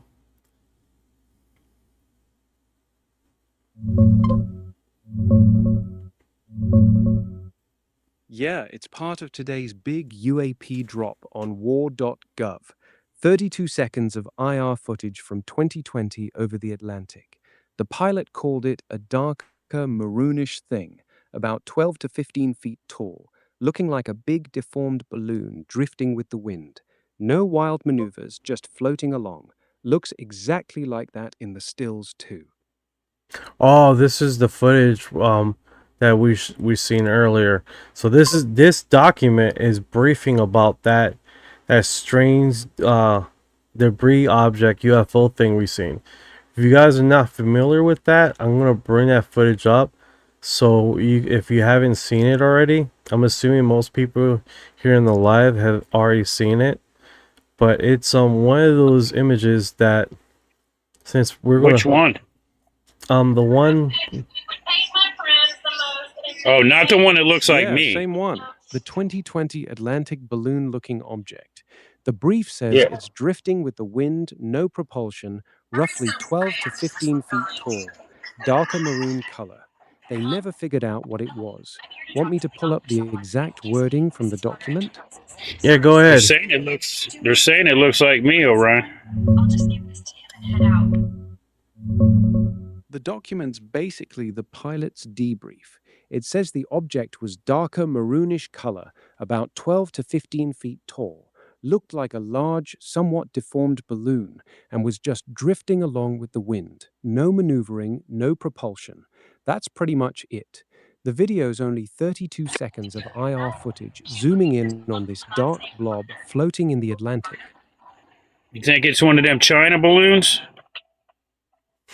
You think it's one of those China balloons, Ron? I've been waiting here for over an hour. Any idea how much longer it'll take? No idea, honestly. Nah, Just wait. the big Chinese spy balloon was in 2023. Massive thing with a huge payload that crossed the whole country. This one's from 2020, only 12 to 15 feet tall, just a dark blob drifting with the wind like a deformed party balloon. Looks way too small and crude to be one of theirs. No, that's actually pretty wild. So I noticed at the end of this footage, it literally the radar like sort of makes a static noise there. So that might not even be real? That's the FLIR system losing lock. It happens a lot with these UAP videos. The target just drifts out of the sensor's sweet spot and you get that static dropout. Not super mysterious, just the camera struggling to track a slow-moving object against the sky. What is going on, brother? Yo, what's up? Drop Same thing four. as usual with these drops. So this is a lot of you guys hype, think this short is a clips of balloon? blobs floating around. Oh, hey Jay. I don't know. No, I don't. No, I'm saying Orion, his AI. Oh, sorry. Oh, that's what I was gonna say. The music. If we can keep the background noise down, because this goes on a podcast and people who listen to it on Spotify and like a lot of other platforms, the audio. So they're not looking at the video; they're hearing it too. So if you guys heads up, that was Chips. Chips is here. Chips has arrived. UFO chips. Thanks for having me. This is exciting. I haven't had a chance to dive into the fourth drop yet. So you're getting the first initial reaction from UFO chips here. There you go, man. There you go. So literally, if you guys are just joining live, this is literally and make sure you guys share it, man. Share it to somebody that you think will like this kind of stuff, man. Because this is pretty wild stuff, to be honest with you. This is like the fourth drop of War.gov UFO release. It'll come in every 2 weeks supposedly, but it's off. It's like the second and the fourth week of the month that's what they're doing. Just looking at that video still that you're showing there, that looks like it might be the best video evidence of something extraterrestrial so far from these drops, would you say? Or up there? Oh, most definitely. We have a PDF file that's talking exactly about that, of the person that recorded this. Pretty wild. Because you guys would have seen various videos, supposedly real videos of similar looking. Thank you for your heart.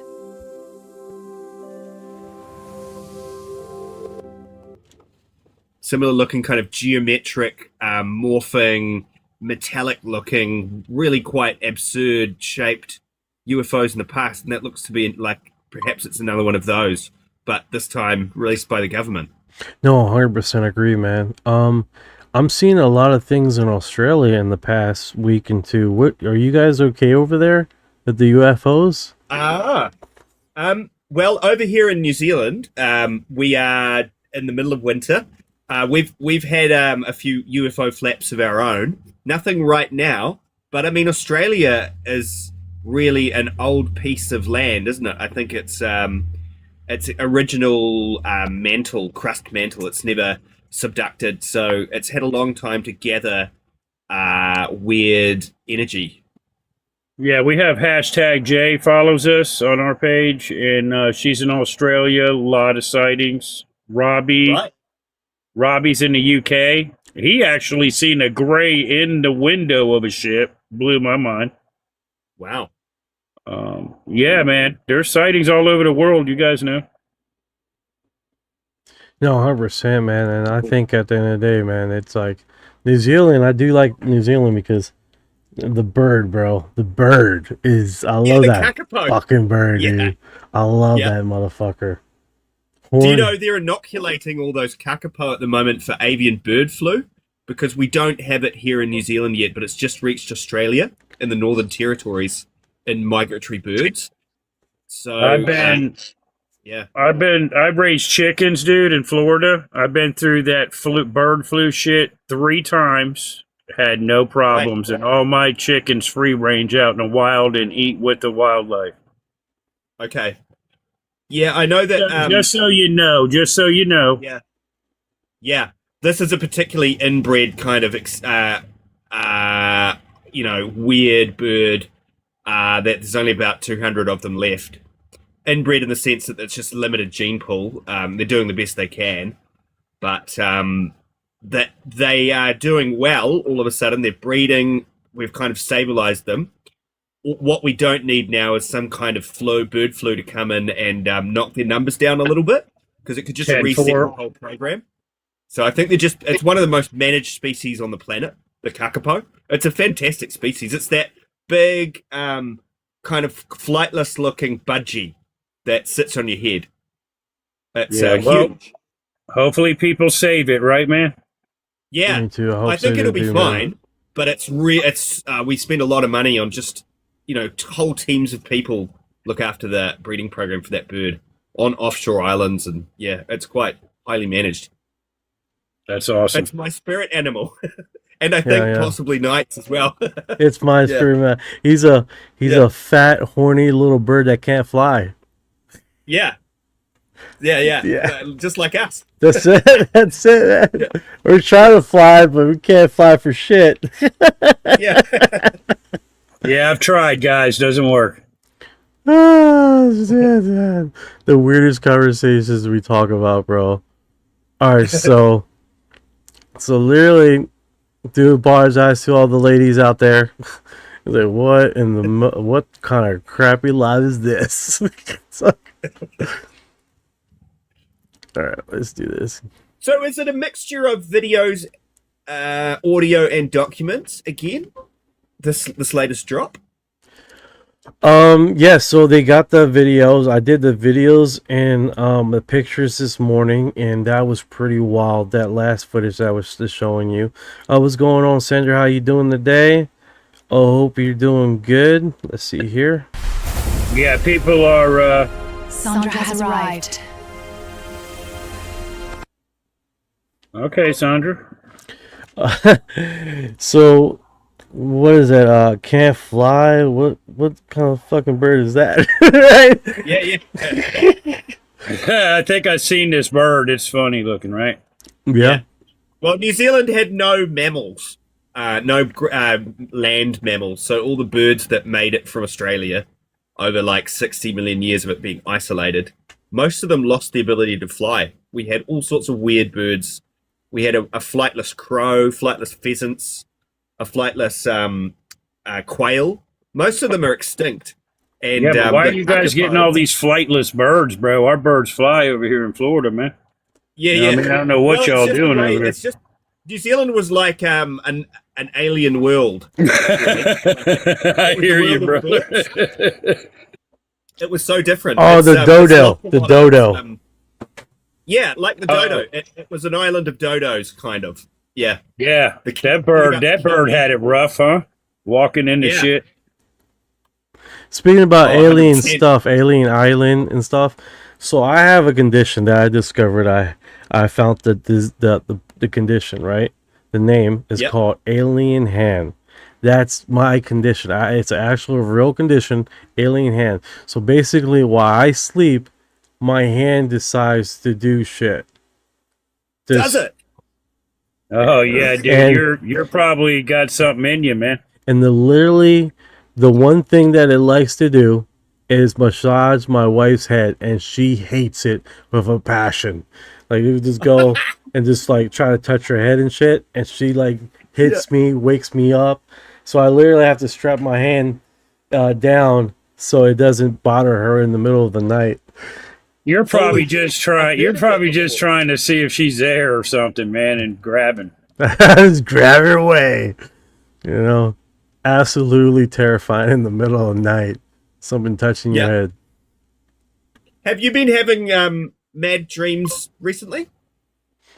No, I don't really dream on a regular. Right. Yeah. I was my daughter bolted straight up in bed earlier in the week and said, "Oh my god, that was a huge spider." It showed me, and like it stretched her arms out, but she was still asleep. It was the first time she's 10. First time I've ever seen one of my kids like talk to me in their sleep. It was quite disconcerting, and she didn't remember it in the morning. We laughed about it, but it was like she was possessed. She wasn't. She was just dream talking. I've just never seen anyone do that before. It's a whole thing, I guess. Yeah, when I was growing up, it was night terrors. Night terrors, yeah. Like, I woke her up in a nightmare and she bolted up and told me about it without properly waking up.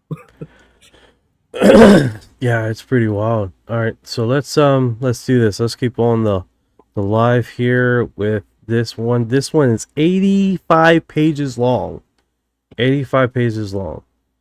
85 pages long. What are you talking about? That sounds like bullshit.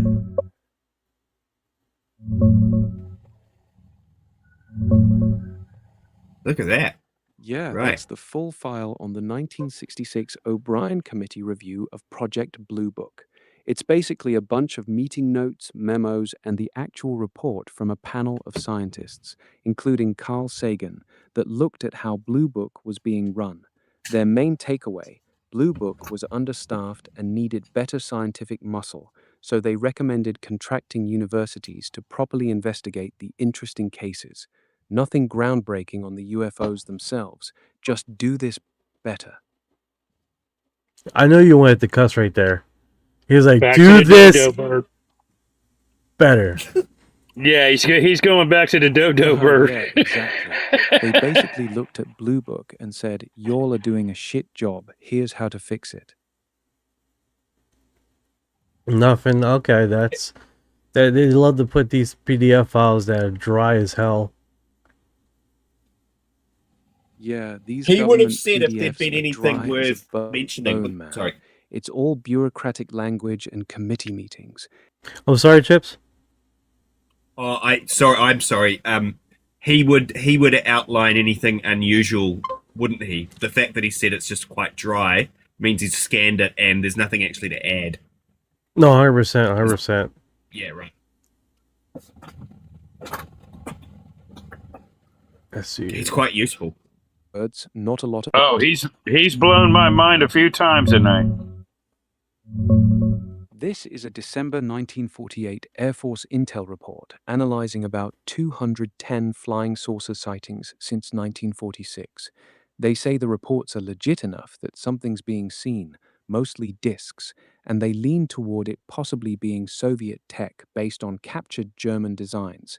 They straight up say the origin's unknown, but it's worth worrying about for national security. Pretty spicy for 48.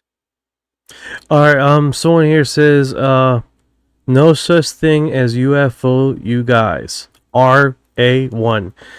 There was a report, 2021, by the Pentagon that said that UFOs, unidentified flying objects, UAP, is a real phenomenon. A real phenomenon from the Pentagon. Literally, that report states that UFOs is an actual real phenomenon. Objects are in our sky, unequivocally. Yep. Yeah, you just got to do a little research, you're man. right. You'll That find. 2021 Pentagon report was a big shift. It straight up said these things are real, they're in our airspace, and they can't explain most of them. That's why people got hyped. It's not just random weirdos anymore. It's the government acknowledging the phenomenon is real. So literally, our government admits that UFOs in that document that I believe the Pentagon released stated that UFOs is a real thing, unequivocally, undeniably a real phenomenon. Now that being said, the only argument you have from that is, well, they don't say that it's extraterrestrial. That's the only argument you have. But that statement, oh, UFOs are real, that shit falls on its side. Hardcore. You can just... Yeah, but then they said, there's right. these The entities Pentagon too. They said there's these can't explain a entities chunk too. of them. No, 100% agree. But they didn't. 100% agree. All right, back to a regular scheduled program. even other Alright, governments so have come this out and 1940 as well. Sorry. No, go ahead, man. You got the Japanese, the Brazilians, the Ukrainians. There are other governments out there, I can't think off the top of my head, that since that 2021 report have also outlined the phenomenon exists and are beginning to do their own releases of their own files. So America has spearheaded a shift in understanding and a disclosure movement. So it's good on you guys for finally kind of doing that. Thank you. It's awesome. It's taking a while, but it's happening. No, 100% agree. It's one of Oh those. man, it's been a heck of a ride, sir. No, Yeah. 100% agree.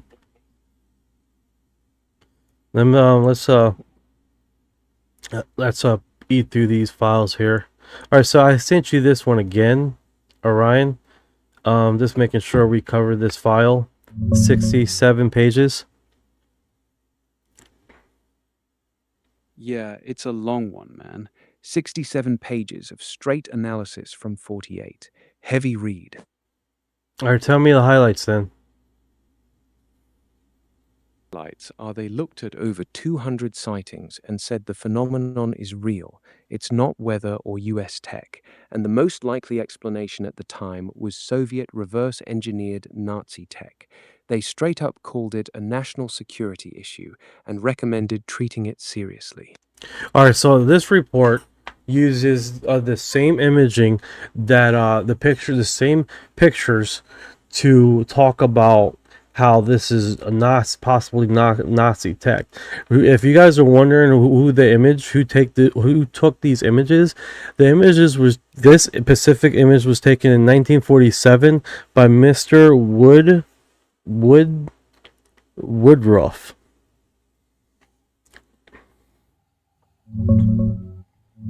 He's gonna fact check me.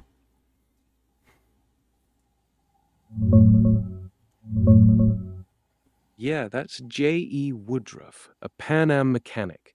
On July 10th, 1947, near Harmon Field in Newfoundland, he and two other guys saw a silver circular disc flying fast, carving a long bluish-black trail through the clouds.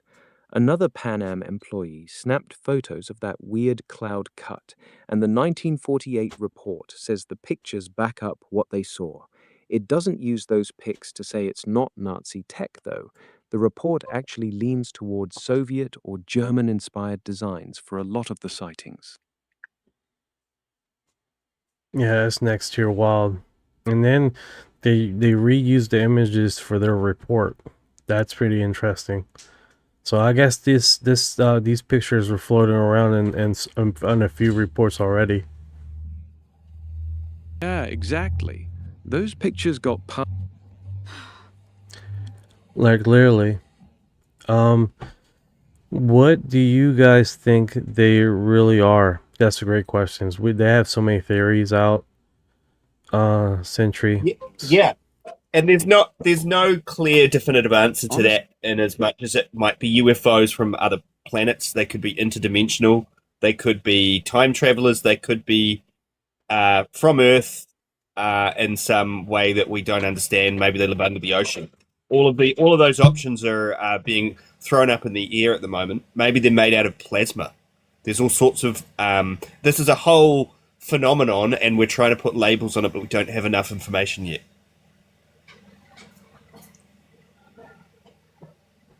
No, I 100% agree, man. It's definitely a. What do you think, Uncle Jay?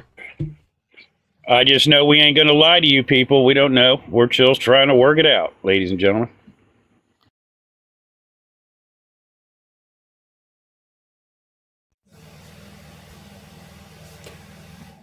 But that's one of the fun things about this topic at the moment, isn't it? Is the what the hell is it? What's going on? 100% agree. 100% agree. Yeah, man. I mean, it goes from like fallen angels to all kinds of different there. I mean, it just goes on. Now, when they said entities, right? That one, trying to figure out what that is. You know what I mean? We got the aliens, and then they said entities. What's going on, 7408? How you doing? Antarctic base? That's another word. That's another hole, man. We go down that subject matter for a while. All right, so this is the next PDF file in the long line of PDF files. Let me give you this one.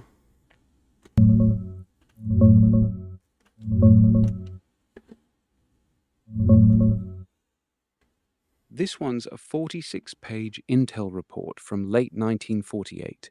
They looked at around 210 sightings and said flat out that something real is being seen, especially by pilots and radar guys. They lean toward it being Soviet tech, possibly based on captured German designs, like the Horten flying wing. They even list possible reasons, like reconnaissance or testing our defenses. All right, so that report literally state, like, basically going on a limb. Well, it's not a limb now, but back in the day, it was like, this shit is real. This is real stuff. Dude, imagine if just imagine you own a giant. Sorry to cut you off. Imagine you own a giant nuclear facility, and something comes over, hovers, and shuts everything down in this giant thing, and then turns it back on like it's nothing. No, I agree. That would be horrifying. That'd be absolutely horrifying. All right, let me catch up with the comments because you guys are blowing these comments up. Operation High Jump. Interesting. What do you think about Operation High Jump, Orion? Operation High Jump was just a big Navy training exercise in Antarctica right after World War II, testing how ships and planes worked in extreme cold. The whole "they were fighting aliens down there" story came much later, and there's zero evidence for it. It was cold, dangerous, and a few people died, but it was military training, not some secret alien war. What's the conspiracy around it? It was an alien war? Conspiracy says Admiral Byrd took a huge fleet down there in 1946 to fight Nazi bases or actual aliens, got his ass kicked, and had to retreat. They claim the Navy lost a bunch of ships and planes to advanced alien tech. None of that actually happened, though. The expedition was public from the start, heavily documented, and the losses were just from rough Antarctic weather and accidents. 5767, they weren't fighting aliens, they were fighting Germans.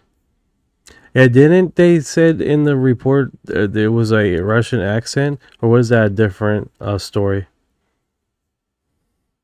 Different story, man. The 1948 report mentioned the possibility of Soviet tech, but they didn't talk about any accents or Germans in Antarctica. The Nazi base in Antarctica thing is a whole separate conspiracy theory that popped up way later. No official report ever said they were fighting Germans down there. That's interesting. That's interesting. What about this Schneider case, though? Remember Schneider went in conspiracy circles, but the documents don't actually say that. Sorry about that. What? I was going to ask him, Knight. You remember Schneider, that guy that dug all the tunnels? And that he went down a big shaft in the ice. Snyder, that his hand was mutilated by supposedly alien attack, and that see what Orion thinks of his story. What do you think about the Snyder person? Hey, Michael, thank you for the subscribe. Appreciate it. That one's pretty wild because I'm understanding a Marine died in one of his stories. Phil Snyder.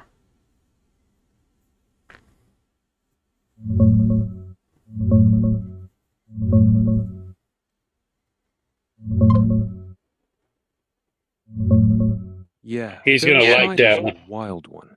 He's the guy who claimed he was helping build a secret underground base in Dulce, New Mexico back in 1979 when they ran into hostile gray aliens. He said he shot 2 of them, got hit by some kind of blue energy beam that tore his chest open and burned off fingers on his hand, and that a Green Beret died saving him by shoving him into an elevator.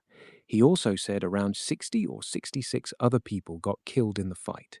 The story's been popular in conspiracy circles for decades, but there's zero hard evidence backing any of it. No records, no witnesses, nothing. He did have missing fingers, though. Some reports say he had a history of mental health issues and may have self-mutilated earlier. He was found dead in '96, officially ruled suicide, but a lot of people think he was murdered. It's one of those stories that's entertaining as hell, but falls apart when you look for proof. What do you make of it?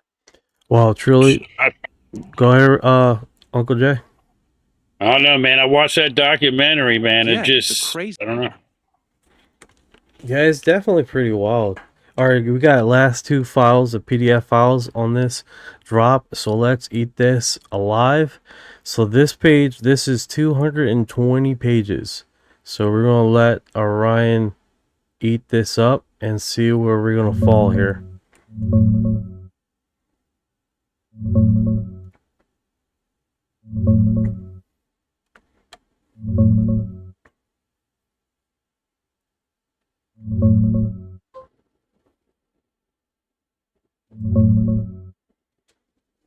This one's a thick 220-page collection of letters and memos from 1955. It's basically the public mailbag for Project Blue Book. Tons of civilians, students, and journalists writing in asking for UFO photos, info, or begging the Air Force to come clean about what they really know. Highlights: high school kids wanting slides for class presentations to prove sources are real, journalists asking for glossy photos for articles, and people straight up telling the military to stop hiding stuff. They processed 430 reports that year and still had 21 cases labeled unknowns. Pretty standard public pressure on Blue Book. Want me to keep going with the last file? Yeah, if anything's are highlighted here. In this one. First, the Air Force was still getting hammered with mail from regular people who were convinced they were hiding aliens. Lots of polite but firm letters demanding answers. Second, even in 1955, Blue Book was still admitting they had unknown cases they couldn't explain.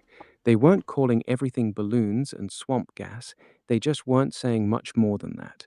Pretty standard 1950s Damn. Out of UFO 220 pages, dude, that was it, man. There's people requesting and explaining, and investigators and students trying to prove their thing and cutting clean. Oh man. All right, here's the last PDF file. Oh.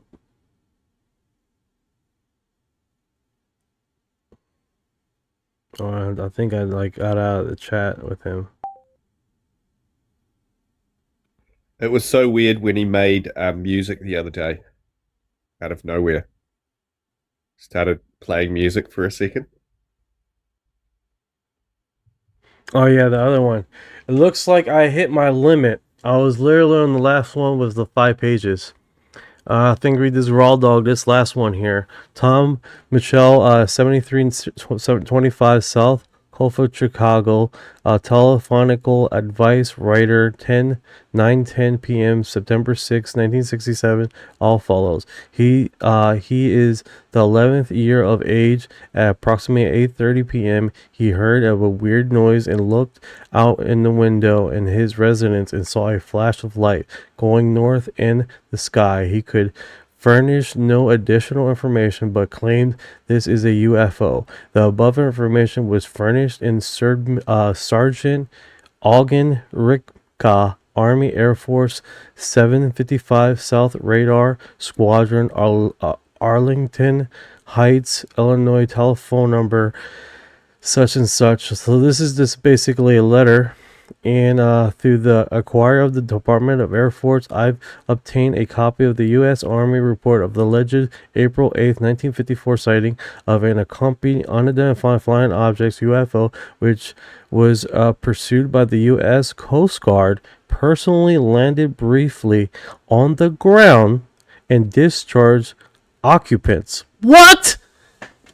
Discharged occupants who struggled about returning to the object, which was seen by at least 3 civilians observed before it departed.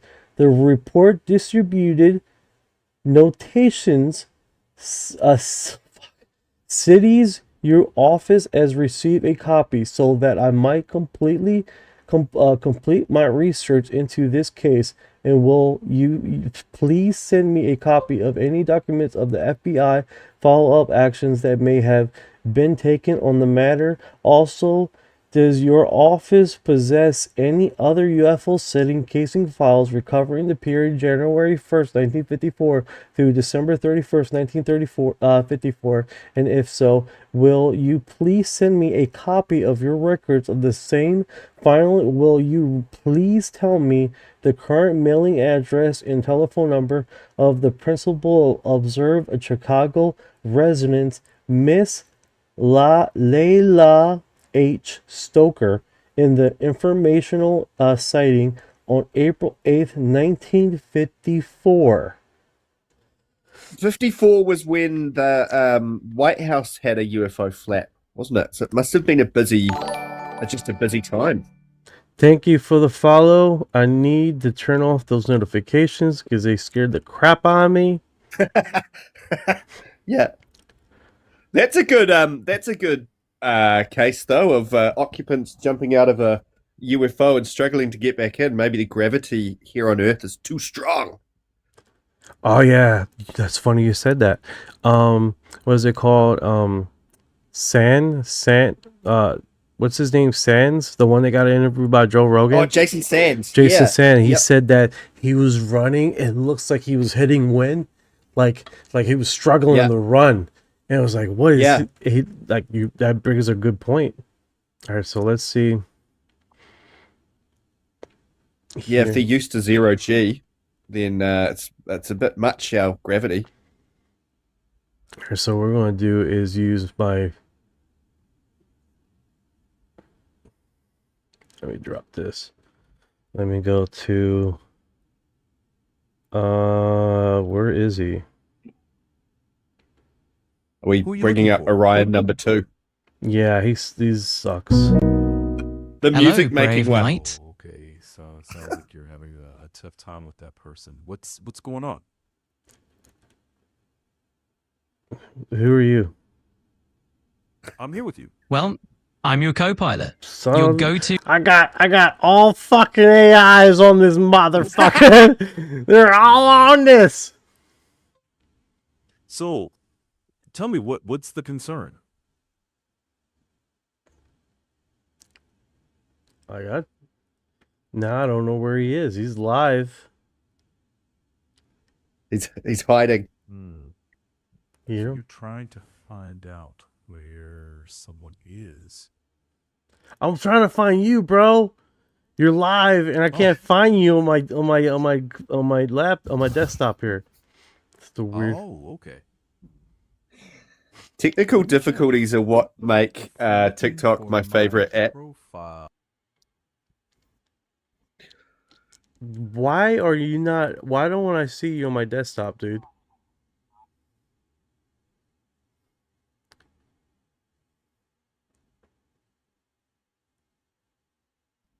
That's weird. He's like, Now he's gone silent. Yeah. Maybe you did shut him down. That's weird.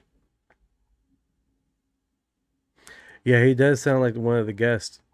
All right, so let me back to this.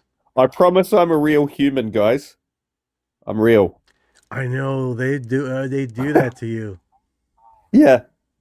Why does Orion sound like the guy your partner there? Yeah. Well, look, I'm flesh and blood. I ingest food and I excrete it. All that good stuff. Breathe oxygen. Hello, Night. All right, brother. I just sent you the PDF file. I'm hoping you still remember that. Absolutely. I've got it in mind. That PDF's all about those FBI UFO reports from the 60s and 70s, right? We can definitely keep it in the loop as we talk. Just let me know what you'd like to explore next. All right, so tell me what's the highlight off of this document I sent you. All right. I see that you're scrolling through the PDF in your browser right now. There's a bunch of old FBI correspondence in here, and it's a gold mine for your UFO content. All right, you're killing me, then. You're killing me. You're fucking killing me. Yeah, he sucks, man. He likes to just say the same shit that I'm saying and repeat it like it's interesting. Yeah. I hate that. Yeah. All right, but I mean, is it because you've worked with him less? The other one you've had more conversations with, I suppose, and so he knows what you want. Is that essentially? I think that's it, the man. difference? I think that's it. Yeah. I think that's literally what. Yeah, your point. The other one, and then this guy's like, hey, what's going on? Yeah. I see. Let me see if I can back on.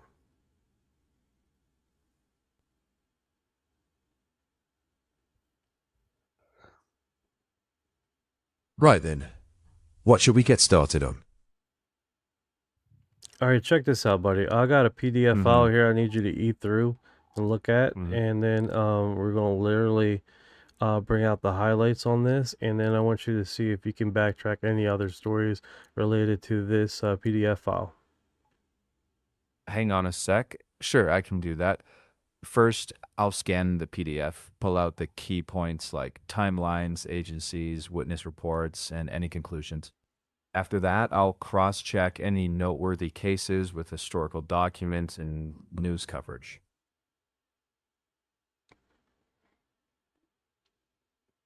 I'm sending you the PDF. Are you getting it?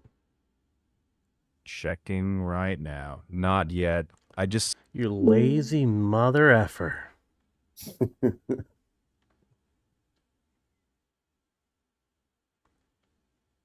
All right, let's see if I did like that. If I get them offline. I wonder if I can just do that. I download it. Is that Grok? Are you using Grok, essentially? No, this one is ChatGPT. Oh, yeah. Orion is Grok, is he? Yeah. Orion is Grok. Right. And so I just downloaded this, and let me see. He's requesting me to upload the file to him, so I'm just gonna do that now. This one's more. I need you to just give me the whole file. I'm doing that now. We're literally on the last one, which says the best crap ever. That aliens came out of a fucking craft and struggled to get back into their craft. Yeah, we need the juice on that, man.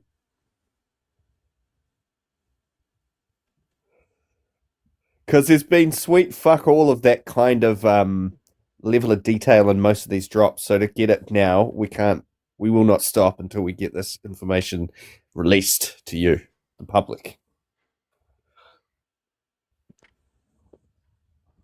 Let me do this. I'm gonna go back to him. Okay. Take your time. Are you up and operational? Because I just sent you. I uploaded you the PDF file. I'm wondering if you can break this down. Just hang on. Okay.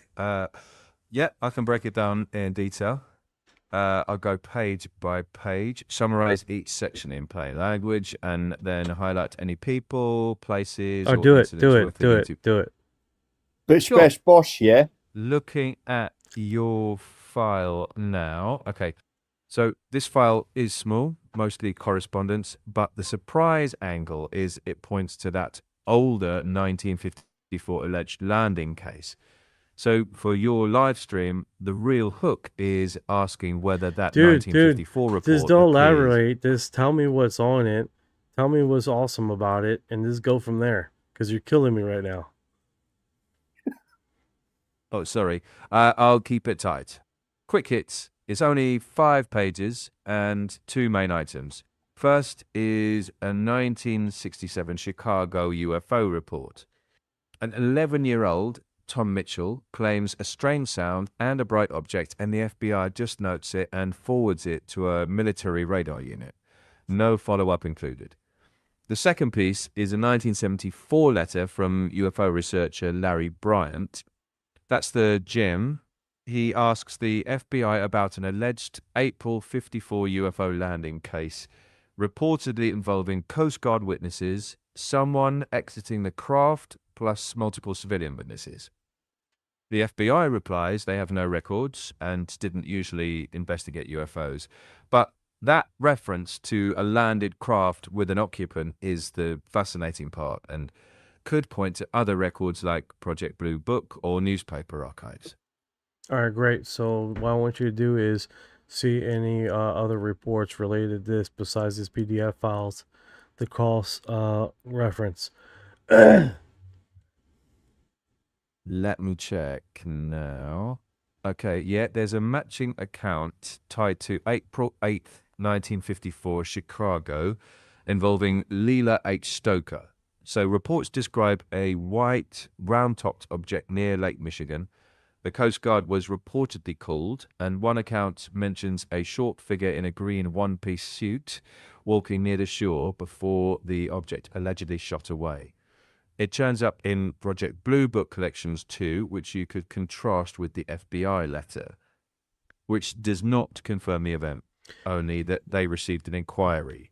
Do they? So that's the do angle. Do they have an audio of Miss Alila Stoker talking about this event, or a YouTube link talking about this Pacific event? Let me look for that.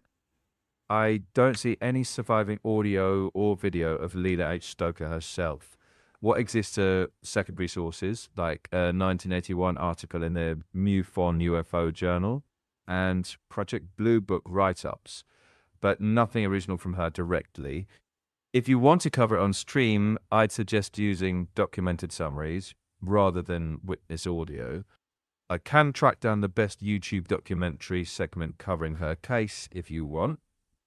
Or I could pull the original Army intelligence report that later researchers cite, which might be the cleanest primary source for your audience.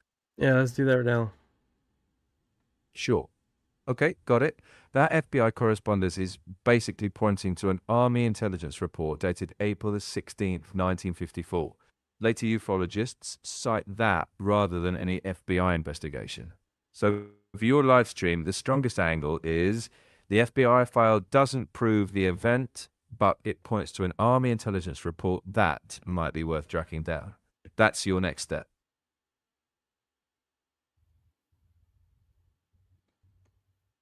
Dear baby Jesus. Nice. That's the spirit. I can't find you, man. What do you think about that, Chips? If you mean my channel, I don't actually have. I think it's worth trying to get to the bottom of that 1970s Coast Guard event. I mean, if a UFO researcher is asking the government about it, it must have happened. And of course, they're going to say, "No, we didn't. We don't know about it. No, we don't research UFOs." It sounds like a smoking gun. Yeah, I think this by far is pretty cool. Speaking about that, they had an interview with a guy that collected all the local news stuff in the last 50, 60 years. So we might be able to catch something locally in one of his files. It's unfortunate that you get the surface level stuff. Like here is records of someone asking us about a UFO event, and there's probably more classified documentation about how they've researched it and retrieving that craft is probably a deep case in there, but we're not going to get that from these releases. We're getting the initial surface level question to the government, but not the actual the background of it. It feels a little bit surface level, and it's interesting they've included that. Like, why include that one out of all of the files that they have? Are they indicating to us that there's more to be released, or is it just it begs more questions than it answers? I think. No, I agree. In the subject matter that it literally this thing was just hanging out on the shore. That's where it literally stands, because a lot of these landings, they seem that this park right next to the shore and this hang out like they're observing the water and stuff like that. It's like you're on an alien planet, you want to go to the beach, right? I don't know. Just speculating. Yeah. But it's definitely... Yeah, well, you might want to go hide under the water or something. Yeah. Oh, it's like from the surface dwellers. surface dwellers. Is Uncle Jay still there, or did he fall asleep? Oh, he fell out about 5 or 10 minutes ago. Oh, that sucks. But yeah, so literally the left PDF file is the same thing. They're leaving the best stuff at the end. Alien landing in Chicago, and the alien struggled in a one piece blue suit, he said, and struggled to get back in the craft. Like, yep. They're always in jumpsuits, aren't they? Always in sort of like tight-fitting blue or silver jumpsuits. That seems to be the attire of the universe, is just silver metallic jumpsuits or blue ones. It's always the same. yeah, it's like that's like almost one of the segmented requirements. So you gotta have this blue suit or silver suit, skin tight ass leotards. Always skin tight. Always skin tight. Yeah. Like holy cow! It's like, bro, I can see your balls. Yeah. I can see your balls. Do you like? I rated that third drop about a 1 out of 10. It sucked, but I haven't. I'm sorry I missed the start of the live stream, but you've gone through it all. Sounds like there were some good videos in there and a couple of good documents. Is it better than the third drop? Would you give it more than a 1 out of 10? As far as the third drop or this fourth one? Yeah, the fourth drop here now. Do you think it's been worth going through? Have you found? Do you think that we've pushed the needle forward even just a touch? That being said, that's a great point, right? This one, literally not much into it until we hit that last video, right?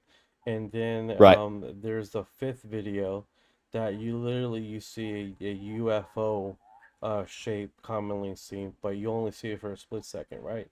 So it's definitely on the eye candy level a lot better. The eye candy level. I have not gotten through the audio with the NASA, which is a long hour and 32-minute segment, and that's a long eat. So and then it doesn't highlight anything. It literally and it's not scripted, so I can't just take it a script and just get it to chat. So that's probably be the next review of the audio tomorrow, because this part right here, this one, they get a fine tooth comb on this last PDF file, and then I believe it's 2 NASA files that are left. Let me go back. That we got to cover, and then that's it, man. Because the audio, I'm sorry, 4, and they're long, hefty files. 130 hour and 36 minutes. Well, it'll be good to work through those as well. So there's a little bit more. There's potentially a few more cherries in this drop, but some good eye candy and some reasonable documents plus some audio yet to be gone through. Okay. So well, it sounds like it was worth. It's worth it. Yeah, it's worth it. I guess it's better than nothing, isn't it? Like I'm just trying to set my expectations to the right level. Like, we're not going to get White House UFOs over the White House anytime soon, are we? Or evidence of like the biologicals that they've been testing, or crash retrieval evidence. But we're getting a few things zipping past on videos. Some stuff from NASA from like the Apollo era, which raises questions, doesn't really answer them. It's far out. This is such an interesting situation that we're all having to kind of delve through all this stuff. It still feels surface level. I'm sure there's more to it than this. Oh, 100%, right? 100%. I do. Yeah. I like the first few PDF files that came on the first 2. They were heavily PDF files, right?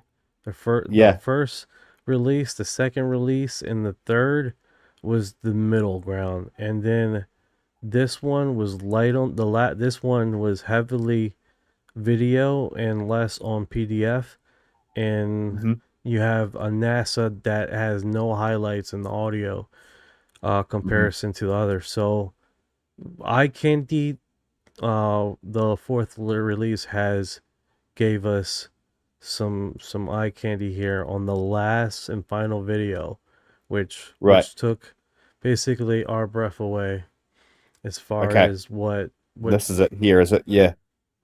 Oh. It doesn't look human.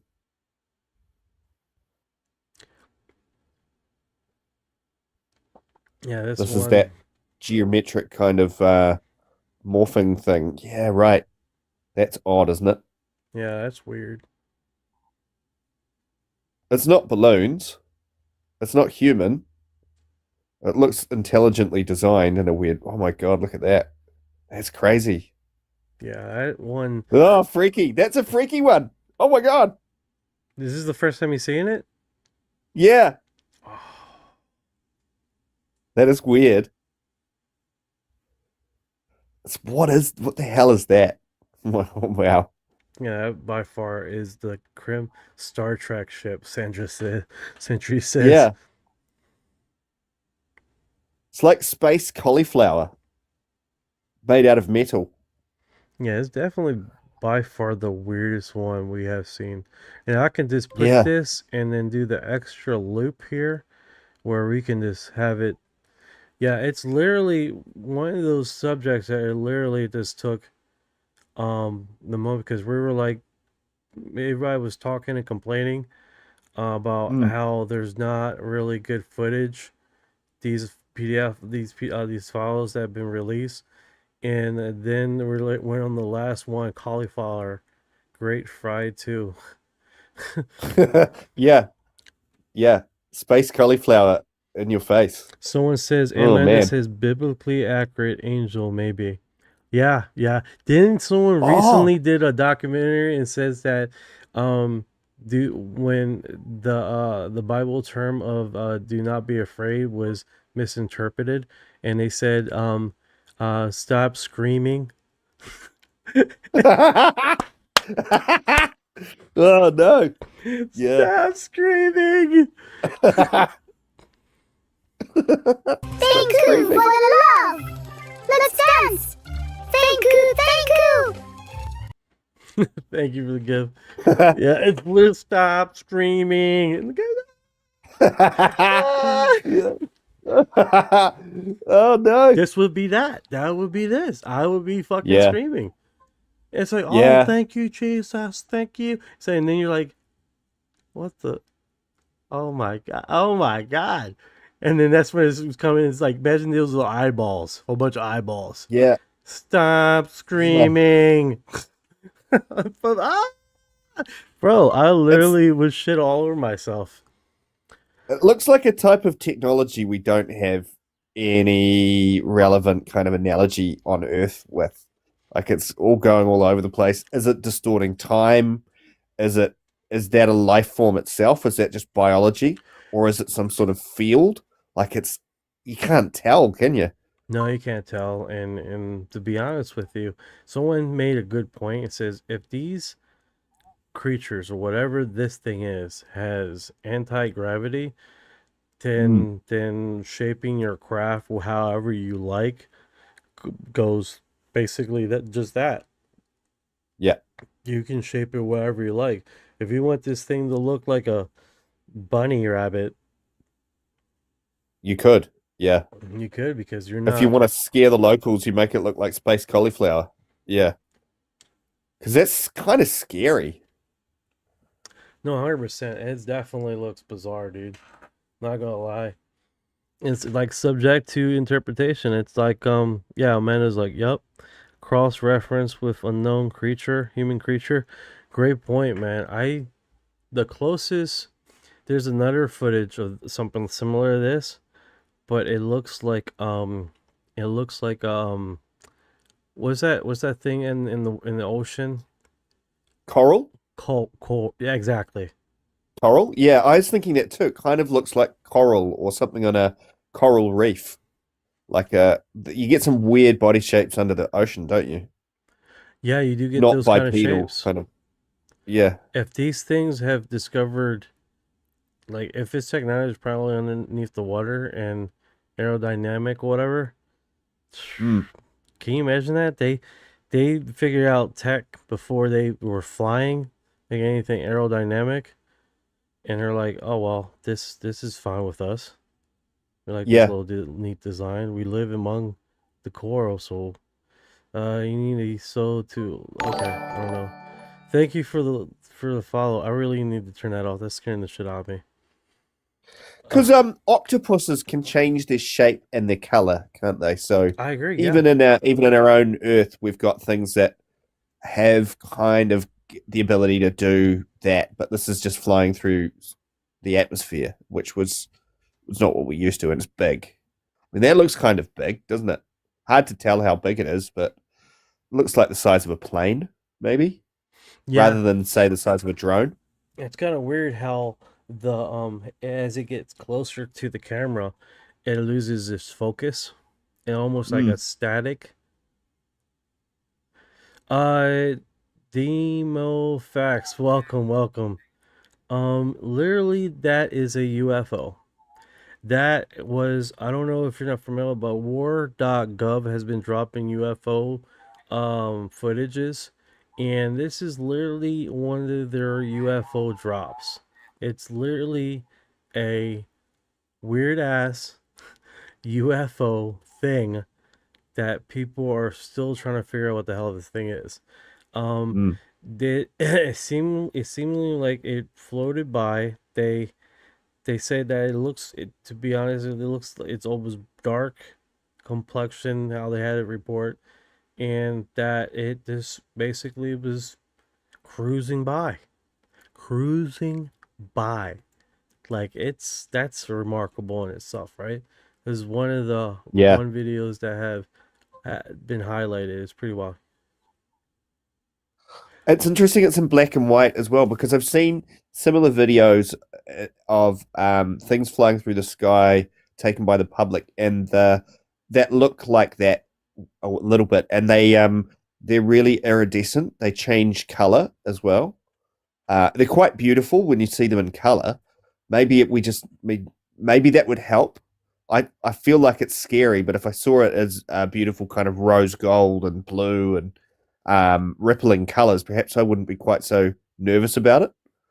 No, you're But 100% is this right. is this a military? It looks like a military footage and Yes. like infrared or something. Yeah. Yes, this Yeah. So he gives guys some details. Sandra says is morphing. It could be that, man. It's seeing something that this could be guns pointing at, just in case it gets hit with something that it's going to Yeah. protect itself. So this was the Atlantic Ocean 2020. United States Northern 2020. Command submits a report of an unidentified anomalous phenomenon to all domain anomaly resolution arrow, consistent of 32 seconds of video footage from a infrared sensor aboard a U.S. military platform in 2020. Company range was that Faller debris describe a phenomenon, a dark maroon-ish, I don't know what the hell that means, maroonish color, approximately 12 to 15 feet in height. 12 to 15 feet high. If you ever seen a person that's 6 foot tall, imagine double that. Yeah. That's the minimum height, 12 foot to 15 foot in height. And reports that's like a bus. Yeah. That's like a bus. And it looks wider than it's tall as well, maybe 20 feet wide. Phenomenon traveling with winds, and noticed that it did not maneuver or change direction. Also described phenomena appears similar to a large, somewhat deformed balloon. That's how they describe it, bro. Yeah, I don't think that's balloons, especially if it's not being pushed around by the wind. It's flying its own trajectory, and it seems not to be bothered by the wind around it. Yeah, it's not deforming with the wind. Demo facts. Yeah, we looked at Enigma quite a bit. We went through a lot of their footage. It's pretty cool. When the Brazil incident happened over there we found out there was a lot of incidents over there in Brazil that doing the same thing in that phenomenon. And we did it on the live here. We do quite a bit of that. It's Yeah, most definitely, brother. When you have a chance, send me a DM. Definitely. And New Zealand, there's some stuff over there too, man. You got a cool ass Yeah. place over there. I tell you what, bro. I have to drop by. Come down Oh, to New mate, Zealand. definitely come down. You'd like it. Yeah, it's anytime. I'd love to show you around. Yeah, New Zealand's far away. It's at the bottom of the planet, Oh and wow. yeah, we've got some good case studies down here. I'm still delving into all the New Zealand files. Really, we haven't had a government department drop them all, but there have been a few public cases of UFOs. One in Gisborne in the 1970s.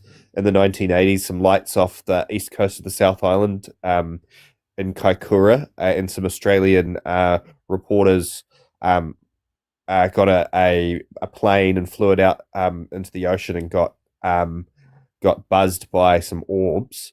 They turned the plane around and flew back to Christchurch, and these orbs followed them back. That was quite a famous case. The Kaikoura Lights, that's called. Oh wow. Yeah, we've got some good ones.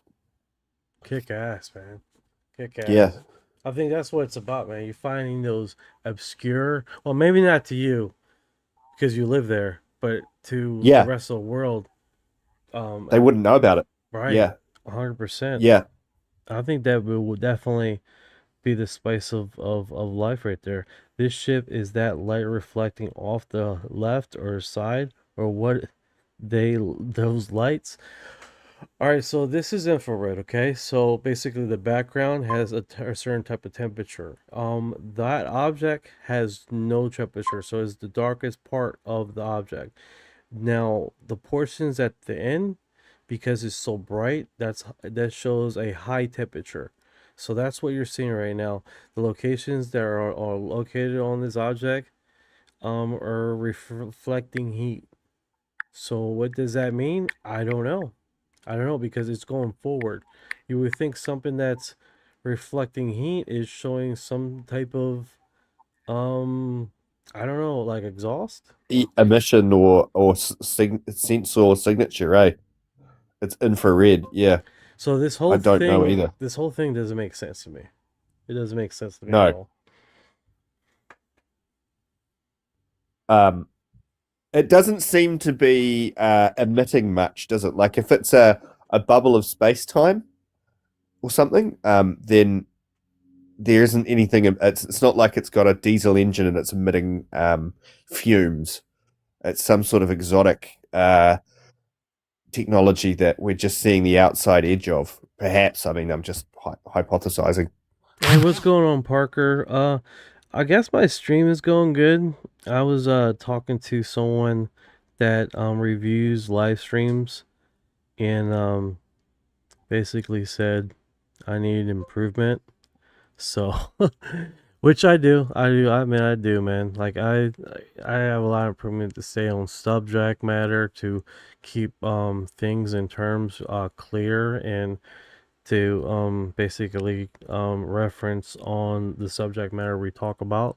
Like example, right now, I should at least had on the screen saying this is War.gov UFO drop release, the fourth one. You know, because a lot of people that come into the live stream for a few seconds don't know what's going on and don't because this sometimes when we talk about stories like right now, guys, it's really deep in depth, right? So if you come in the middle of it, you have no idea what the hell we're talking about.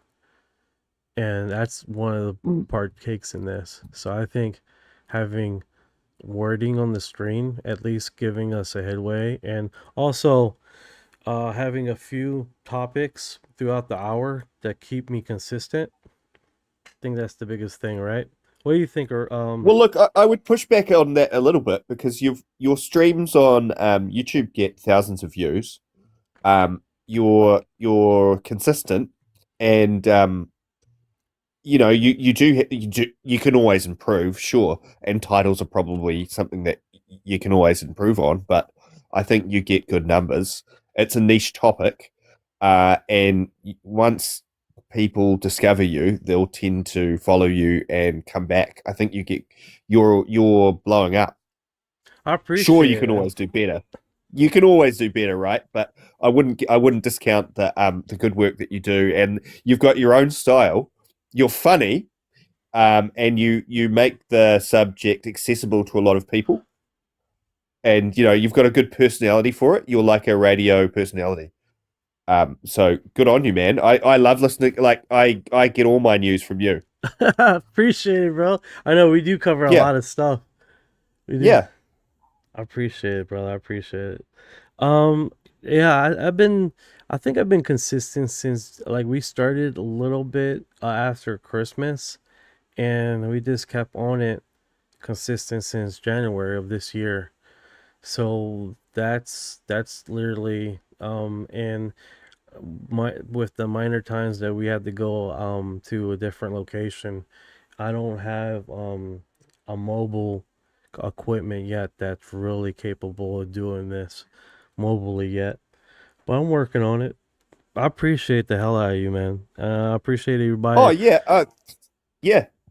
I really, really like. It's so nice that you do these once a week catch up ones as well, because if it allows your community to come and hang out with you, which is really you're quite open, and you've got a great style with all your regulars get little videos, and you're quite interactive. You're across all the platforms, and you just got to keep doing what you're doing, I think, and as a small YouTube channel holder myself, I think you get used to a certain amount of growth, and then if it flattens off, you start questioning why am I not growing like I was last week? But I think that's the nature of the beast, and so you keep setting expectations higher than you used to have them a month ago, and then if you don't meet them, it's just human nature, isn't it? You start feeling disheartened, but actually you're smashing it, but you don't let yourself think that. You never let yourself think that you're doing well. It's part of being human. So I think you're doing really well. I really do. I appreciate it, man. I appreciate it. 92, 91. Your stream is great. That's why I wake up at 4 a.m. Holy shit. There you dude. go. Yeah. Damn, that's wild, bro. I think that's what their jobs, though. I think their jobs is to critique the living shit out of you and make sure that you have space to improve. And I think Yeah. I think that's part of it, right? Yeah, Yeah. 4 a.m. is commitment, man. I wake up at 3. I don't want to wake up at 3. I gotta go to work. Yeah. And it's such a look. It's such a fascinating topic. It's not going to go away anytime soon. You're creating a core followership, which is growing every week. And the stuff's only going to keep getting more interesting, and you're going to keep getting better at interacting with AI and increasing your own knowledge base as well. The depth of your knowledge always, I always learn something every time. Talking to you or just listening to you, you have a really good depth of knowledge, and you're really passionate about it, and it comes across well. Like you really love what you're doing, and so don't ever stop. Yeah. I oh, it's hard to. Yeah, there you go. You are the myself. new Art Bell. I think so. Radio is dying as well. This is the new way, and it's better. And you're riding that wave. So keep riding it. Hell yeah, bro. And there's waves come in sets, right? Sometimes there's a little a dip, but you just got to put yourself in the right position to catch the next set of waves as they come through, like a UFO drop. Yeah, that is weird, right? Like, I don't work on Fridays, and that's just my schedule, and it's just weird how it just falls on a Friday when I got all my doctor's appointments and everything to do stuff, and literally this just fell in my lap. Yeah. Oh, there's going to be, in another year, there's going to be, drop 27, and we're still going to be working through this stuff. But every time we're going to get slightly closer to some kind of an answer, or who knows what catastrophic stuff's going to happen next month, and you're in a position now where you can report on it immediately. And I've seen your streams go up to hundreds and hundreds of people as well. So that's better than 99% of people get. So you are smashing it. I appreciate it, man. I appreciate it. I appreciate it. My wife wants to be a stay-at-home wife. I'd be doing this, man. It's like, hey, Yeah. that's what it's about, right? If we Yep. can get where we can go in these fucking crop circles, live stream, bro, and it was Yeah. like, that'd be next tier epic, man. Oh yeah. Right? And virality is so fickle. It's not whether you're good enough or not. It's just whether the algorithm decides to push you to the right people at the right time. It's so fickle. No, I agree. I agree. Like yeah. I'm gonna it looks like what is it called? TikTok has taken a dump. Oh, it's terrible. It's so bad right now.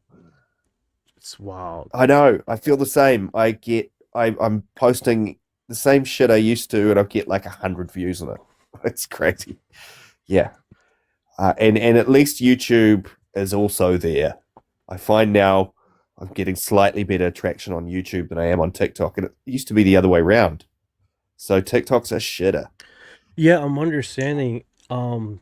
YouTube has changed its algorithm to find unique ideas.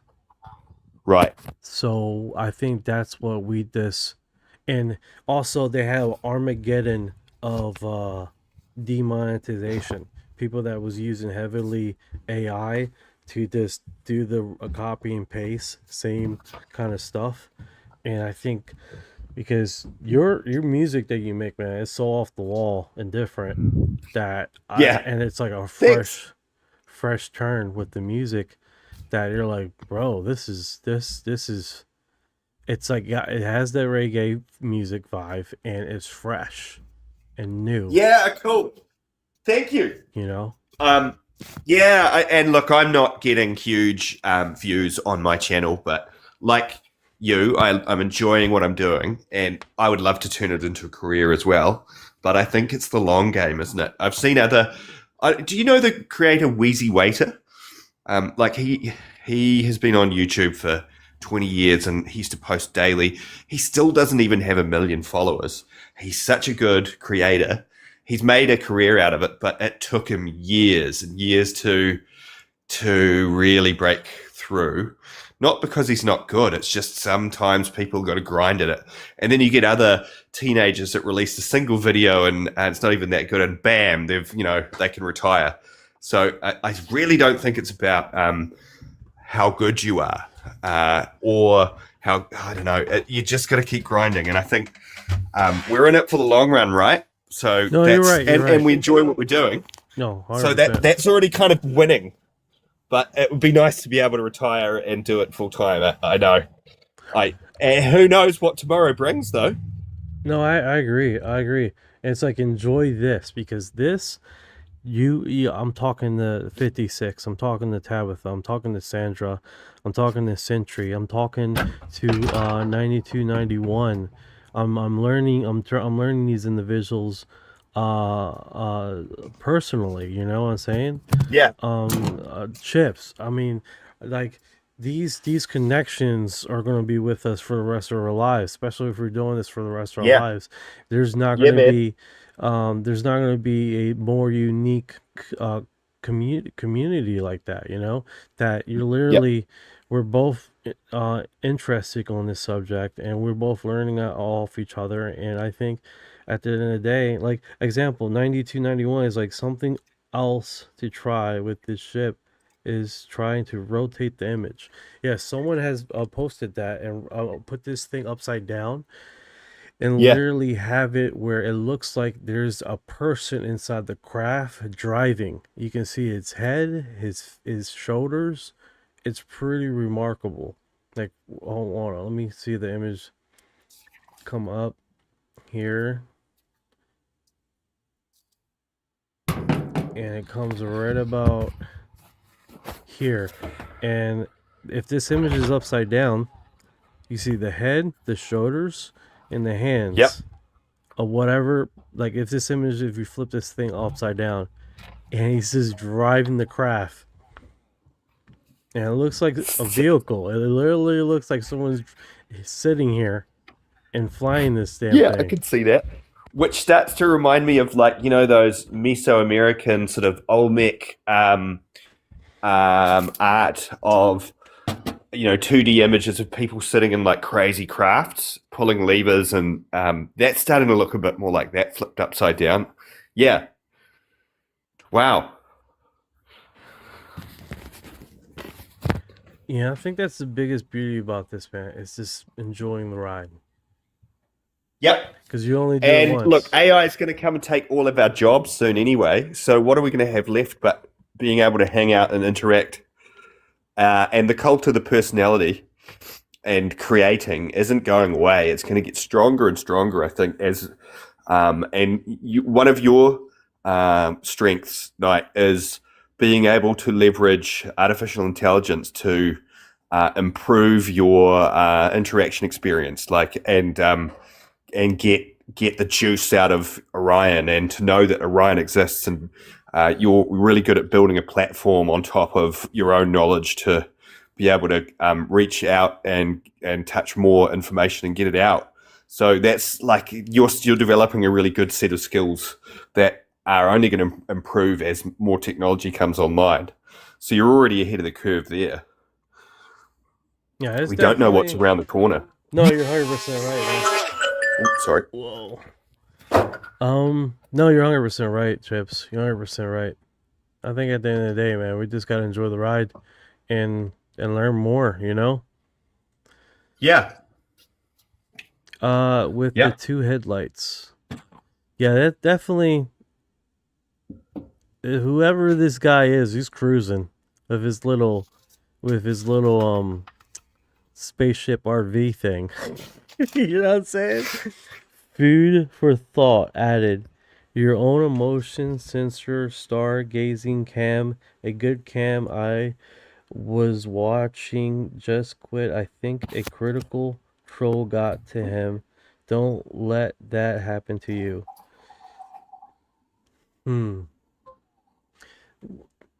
Infrared cam. Oh, I see what you're saying.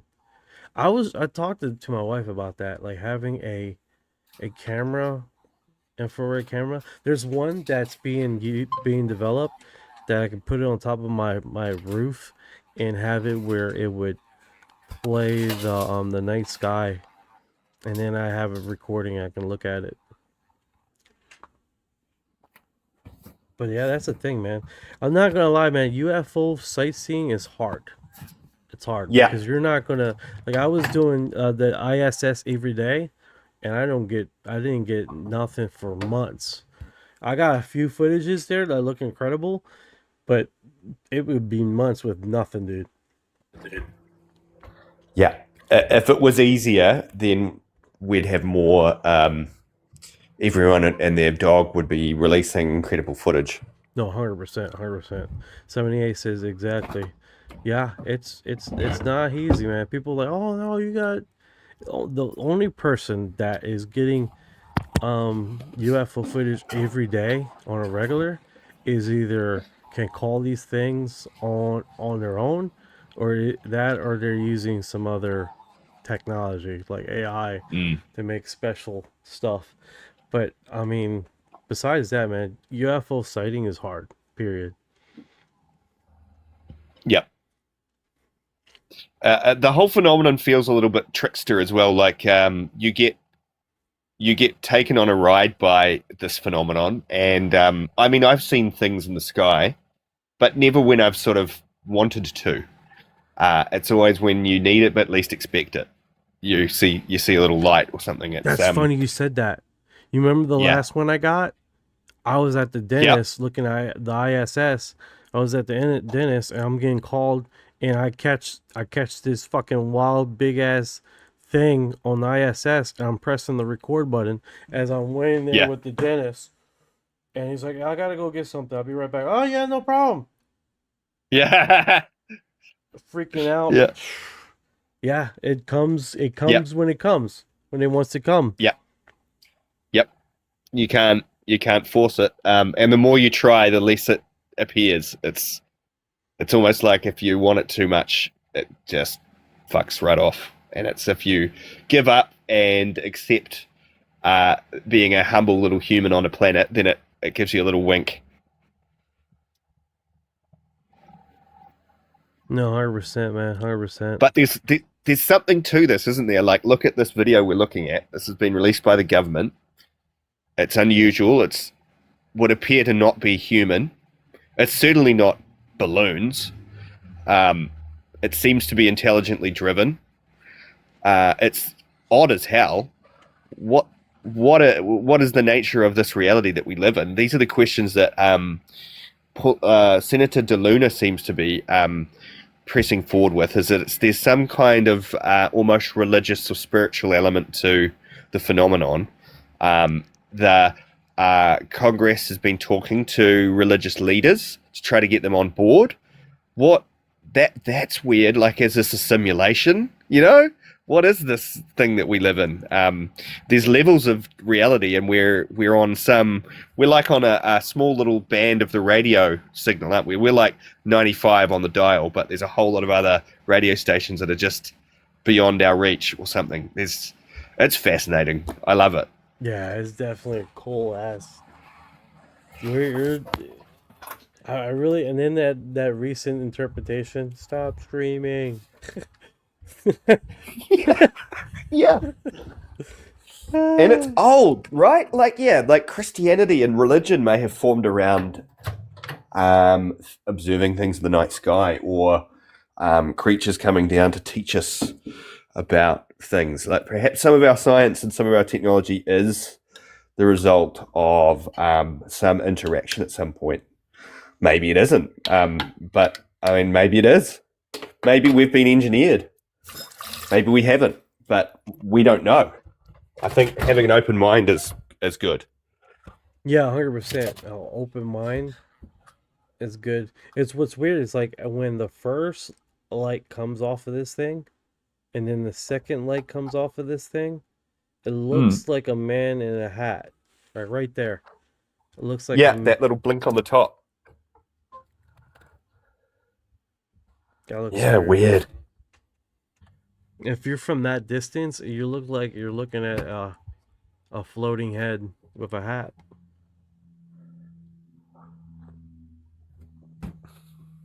Until you get closer. Oh my god, no! Yeah. No! What is that?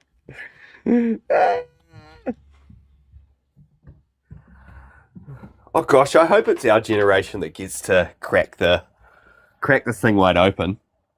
We might not be, but we've got to leave the next generation better equipped than we were with questions and some answers, don't we? We may or may not find the truth, but we've got to try to keep pushing forward with it. You know, that's funny. 78 said, I'm trying to look at old vintage sci-fi movies to see if there is a match. That's actually really, really intriguing. Yeah, I made a footage of the Navigator. 80 years of cover-ups, but elites know or saw and made a movie of shows. No, you're 100%. I was talking to one of these Hollywood types when I was doing independent film. I got to talk to a whole bunch of people that were in the industry, and he was like, just remember, man, all these stories are true. They come from something. I'm like, all of them? All of them? So yeah, all of them are true. They came from somewhere, someone. And I'm like, that doesn't make me feel good at all, because I'm thinking about I was watching The Predator at the time. I was like, I don't know, man. I'm not feeling that at all. I'm not feeling that at all. Well, in everything there's duality, isn't there? Light and dark, male and female, up and down. I'm sure in the UFO phenomenon, or whatever this is, there's a duality of light to dark, of what we would perceive to be good or evil in our own human mindset, and everything in between. No, 100% agree, man. 100% agree. All right, guys. I'm calling it quits, man. Yeah, man. What time is it there? It's late, right? It's where the hell is the time on this thing? Is it midnight? 11:58. It's 11:58. Yeah, man. Get some PM. sleep. Thank you for having me. I always enjoy it, and keep doing what you're doing, Knight. You're amazing. Kick ass, man. Always thank you for being a good friend, bro. Yeah, man. Look forward to the next time we can catch up, and all the live streams you've got on in the coming week. Thanks for showing me all the amazing stuff out of this fourth drop as well. Hell yeah, man. That's really so cool. you guys know this was the second drop. Hail Mary matches the Alien movie. Yes, I was just mentioning that in this morning, that Hail Mary looks sort of like this structure of the alien guy, the rock alien. His craft looks exactly like this thing, which is kind of ironic that they recently make a video of the Hell. If you guys haven't seen Hail Mary, go watch that movie now. If you're still up, go watch that movie. You're going to know exactly what I'm talking about. The structure and the configuration of the craft, that the alien craft, looks just like this thing. It looks okay. With the structure how it is, Hail Mary. Yes. I haven't seen that. I'm going to go watch that now. Yeah, you're going to be like, son of a gun. That's a trip. And it's weird because this comes out, and Hail Mary is not out. It came out this year. Oh, I'm going to go download that. Thank you, 78, for reminding us. Yeah, thank you. That is awesome. Tim Allen has a rock alien in it. That's it, baby. That's it. All right, guys. If you guys have been here this far and this long with us, you are Disclosure. See ya. Oh, the audio's not working. Shit. Ah, shit. It's such a good outro. See ya. I'll do it again. What you know about rolling with the...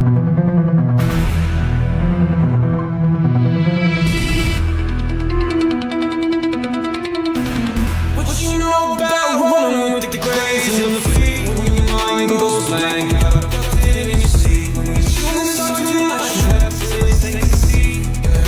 I feel like a hybrid indeed. What you know about flying past the string when you bring it back just because you mean. When you show up, everything is serene. I feel like an envoy in a starship dream. She say that I'm weird. I'm like, you ain't seen the sphere. I believe in UAPs. Don't believe in her TV. She keep playing me close. Don't watch her from close.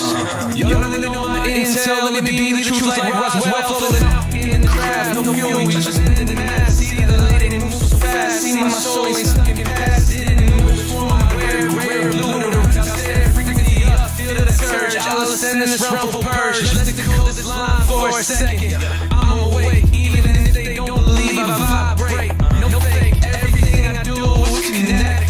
I don't need sex, telepathic, magnetic. But this is either the thoughts I gain and everything that I see when I see through the trial of me elevate. Start seeing rank if you fall on the disc. All my connected cellularly. I feel like it's round. Classic galactic. Back in control. Swimming through the stars with a crystal soul. One piece of this, a piece of mine. Look beyond the valley, birth behind. They say that I'm too far gone, but you can't stop truth that's strong. Please don't waste my contact line. What you know about rolling with the grays and everything? When your mind goes blank, didn't you see? When it's too much, raps and they take a seat.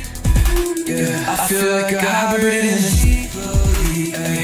What you know about fighting past the stream? Your brain gets zapped, it's a cosmic beam. You're sure that thing is serene. I feel like an envoy in a starship dream.